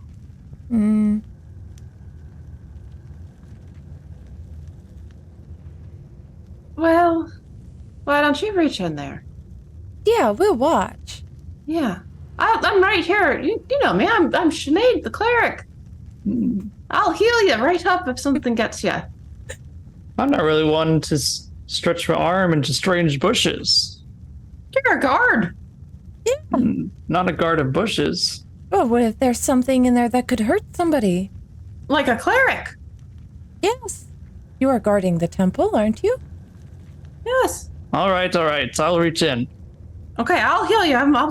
She's gonna have like healing word ready to go. All right. He reaches his arm through the bushes. He starts getting little scratches and cuts on him.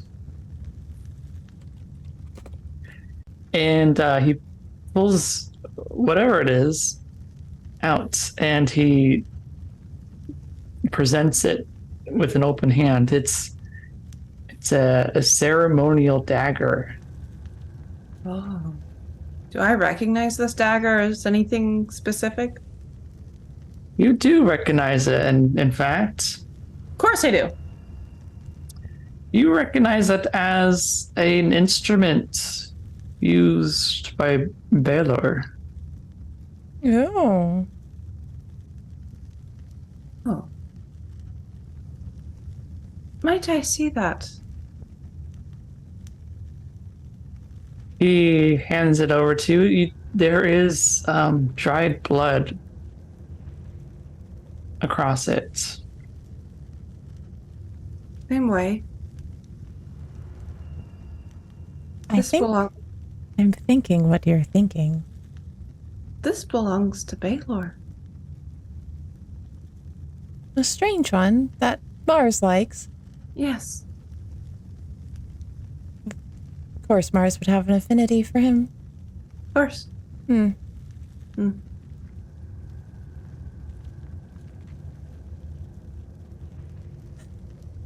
Should we question him? I can do the woo. We could. Yeah. He doesn't seem like a very wise man. I feel like it'd be a very easy woo. I feel like I would know if Baelor does or doesn't keep good track of his items, right? He would know if he's missing something, yeah. Right. And Perhaps this is a kind of just a theory, perhaps a working theory. Perhaps this was stolen from Baylor. He could very well be framed, yes. That thing that we saw went through the window in Baylor's embalming room, right? Yes, it did. I'd hate to think that Baylor has betrayed the church after it's been so good to him. Yes, he doesn't seem like the kind of man who has many options in life. No, not so much. Well, perhaps we question him. See if he knows that he's missing anything. I feel it's safe to at least have a quick chat with him. I agree. She's gonna look back to the guards. Have any of you seen anything? Anything that's out of the ordinary? Anybody out of the ordinary? Besides Baylor, he's sort of just always out of the ordinary. You're asking a very open-ended question, aren't you? Well, it's an open investigation. I'm sorry, this is my first murder investigation. I'm doing my best. Maybe I have seen something out of the ordinary. How would I know?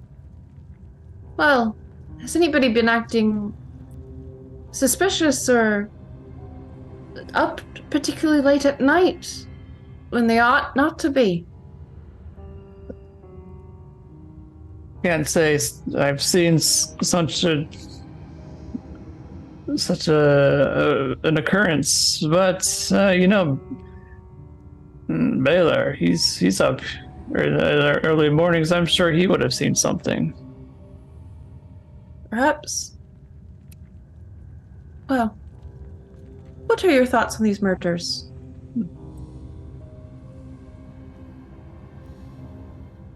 Can't really say they bother me too much. Extra work for me, that's for sure. You're not bothered by the fact that holy members are being slaughtered? No, not really. Nimwe's standing behind Sinead like, fucking say that, are you an idiot? You're not bothered by good people. Good, God-fearing people being killed.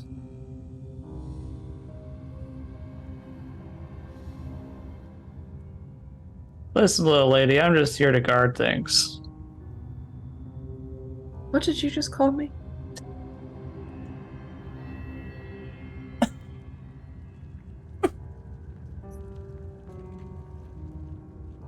And speak honestly and with your truth. Really, actually, speak it with your chest, sir. Nimwe's looking from, like, the knife that Sinead's holding right now to, like, the guard, and then to the knife to the guard. This guard might be in danger. I don't know. Look, we have more important things to do right now. Is that so? And she's gonna move in front. You're not concerned about the guard that expired? Oh yeah, Denethor. He was a great man. That's for sure. Well, whatever is killing my fellow church members is also killing your guards. So, perhaps, maybe your eyes open up a little bit wider, and perhaps you take more of a keen interest. Mm-hmm. Yeah. Would you say there was any reason why anyone would want to kill him? Can't say for sure. He was one of the best of us. Yeah, I can tell.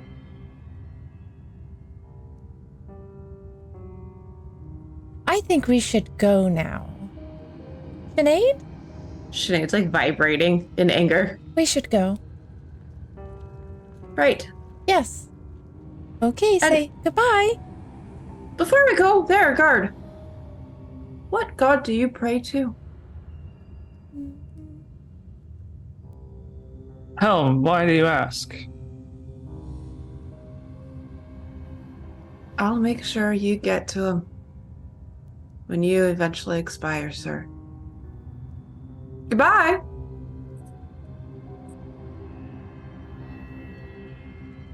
Does she just turn around and walk off? Yep. Nimwe's gonna get really close to him.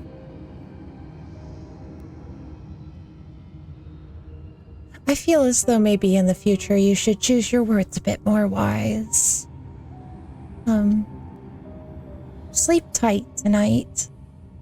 Bye. She's gonna scurry off behind Sinead. Do we know where the guards sleep? They sleep up in the keep. Beautiful.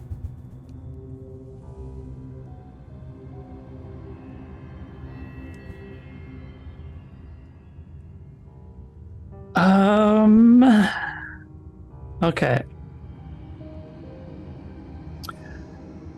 Probably want to go find where Baylor is, right?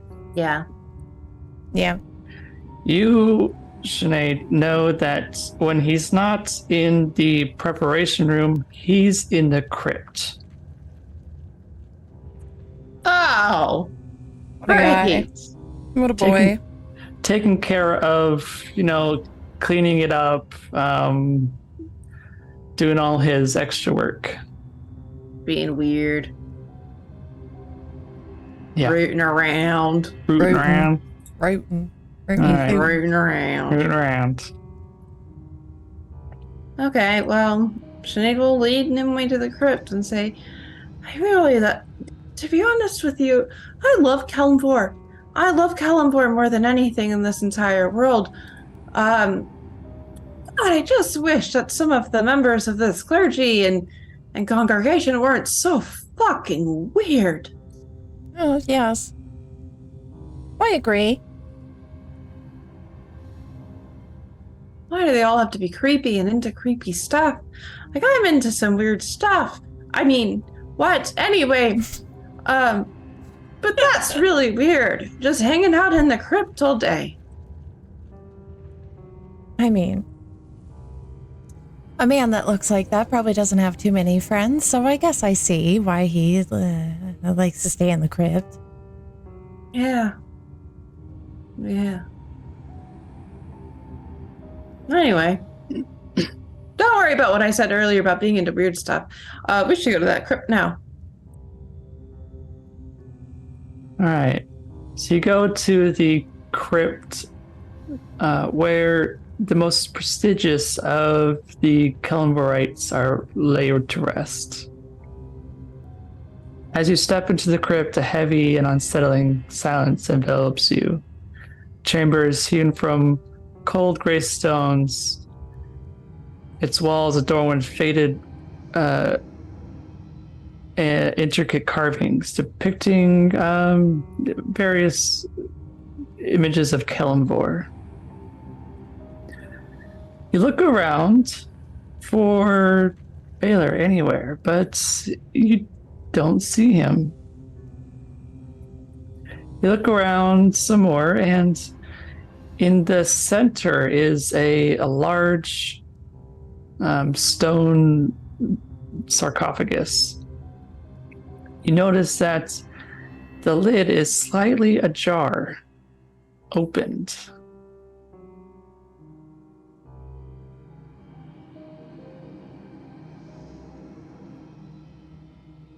Sorry, I think you're muted, or... I don't want to look in there. Is it anyone in specific script that she would know? Not... she would know who it is, but it wouldn't be of... Nobody of importance. of significance for why it would be opened. She's gonna look to Nimue and sort of like, what the fuck? Seems a bit odd. Is A it like a bit. big like stone circle? Like you would have to have some weight behind moving this open. Yeah, it would definitely take a lot of effort to open it. Okay. Like 2 people to open it. Well.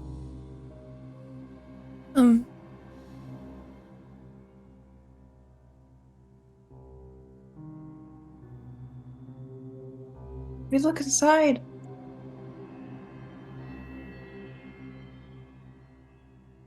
Yes. Did you want me to look No, a bit I'll do it. stronger? I'll do it. Yeah, I'll be here at the ready.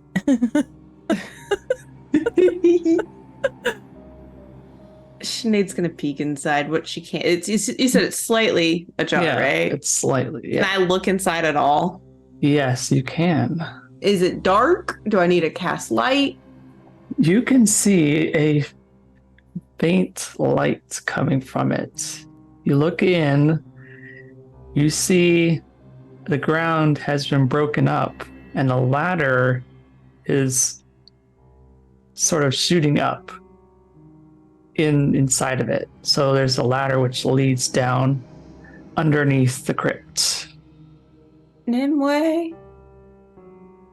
Nimue is going to approach Sinead's side and peer down. Oh, Yeah, I think we should get them in. I think so as well. You don't have sending, do you? Or message? I do. Do you think we could beckon them here without leaving? Oh, quite easily. Right, let's do that. And Nimue is going to let's see. Remember how this works.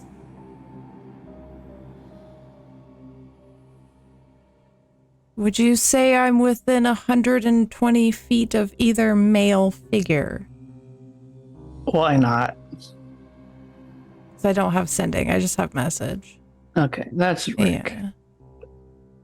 Yeah, you're gonna see her like do her rooting around in her pouch, and she pulls out a piece of copper wire, and she closes her eyes and begins to rub the wire.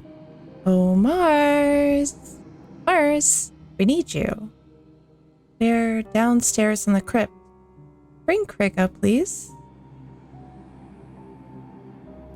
I don't think I can. Can I respond to message? I don't think so, right? No. No. Yeah, you can reply in a whisper. Oh, Mhm. Okay. And only I can hear you. So you get like one reply, basically. yeah. On our way. They're coming. Well, thank Kalimvor for that. All right, so the 2 arrive inside the crypt and, huddle around the sarcophagus. Wow. Do we go down? I think so. Oh, God. I hope that you hadn't agreed to that. Nimue's gonna look back to Krigga. After you? Indeed. This is just exactly what I was built for. Underground, dark, creepy places.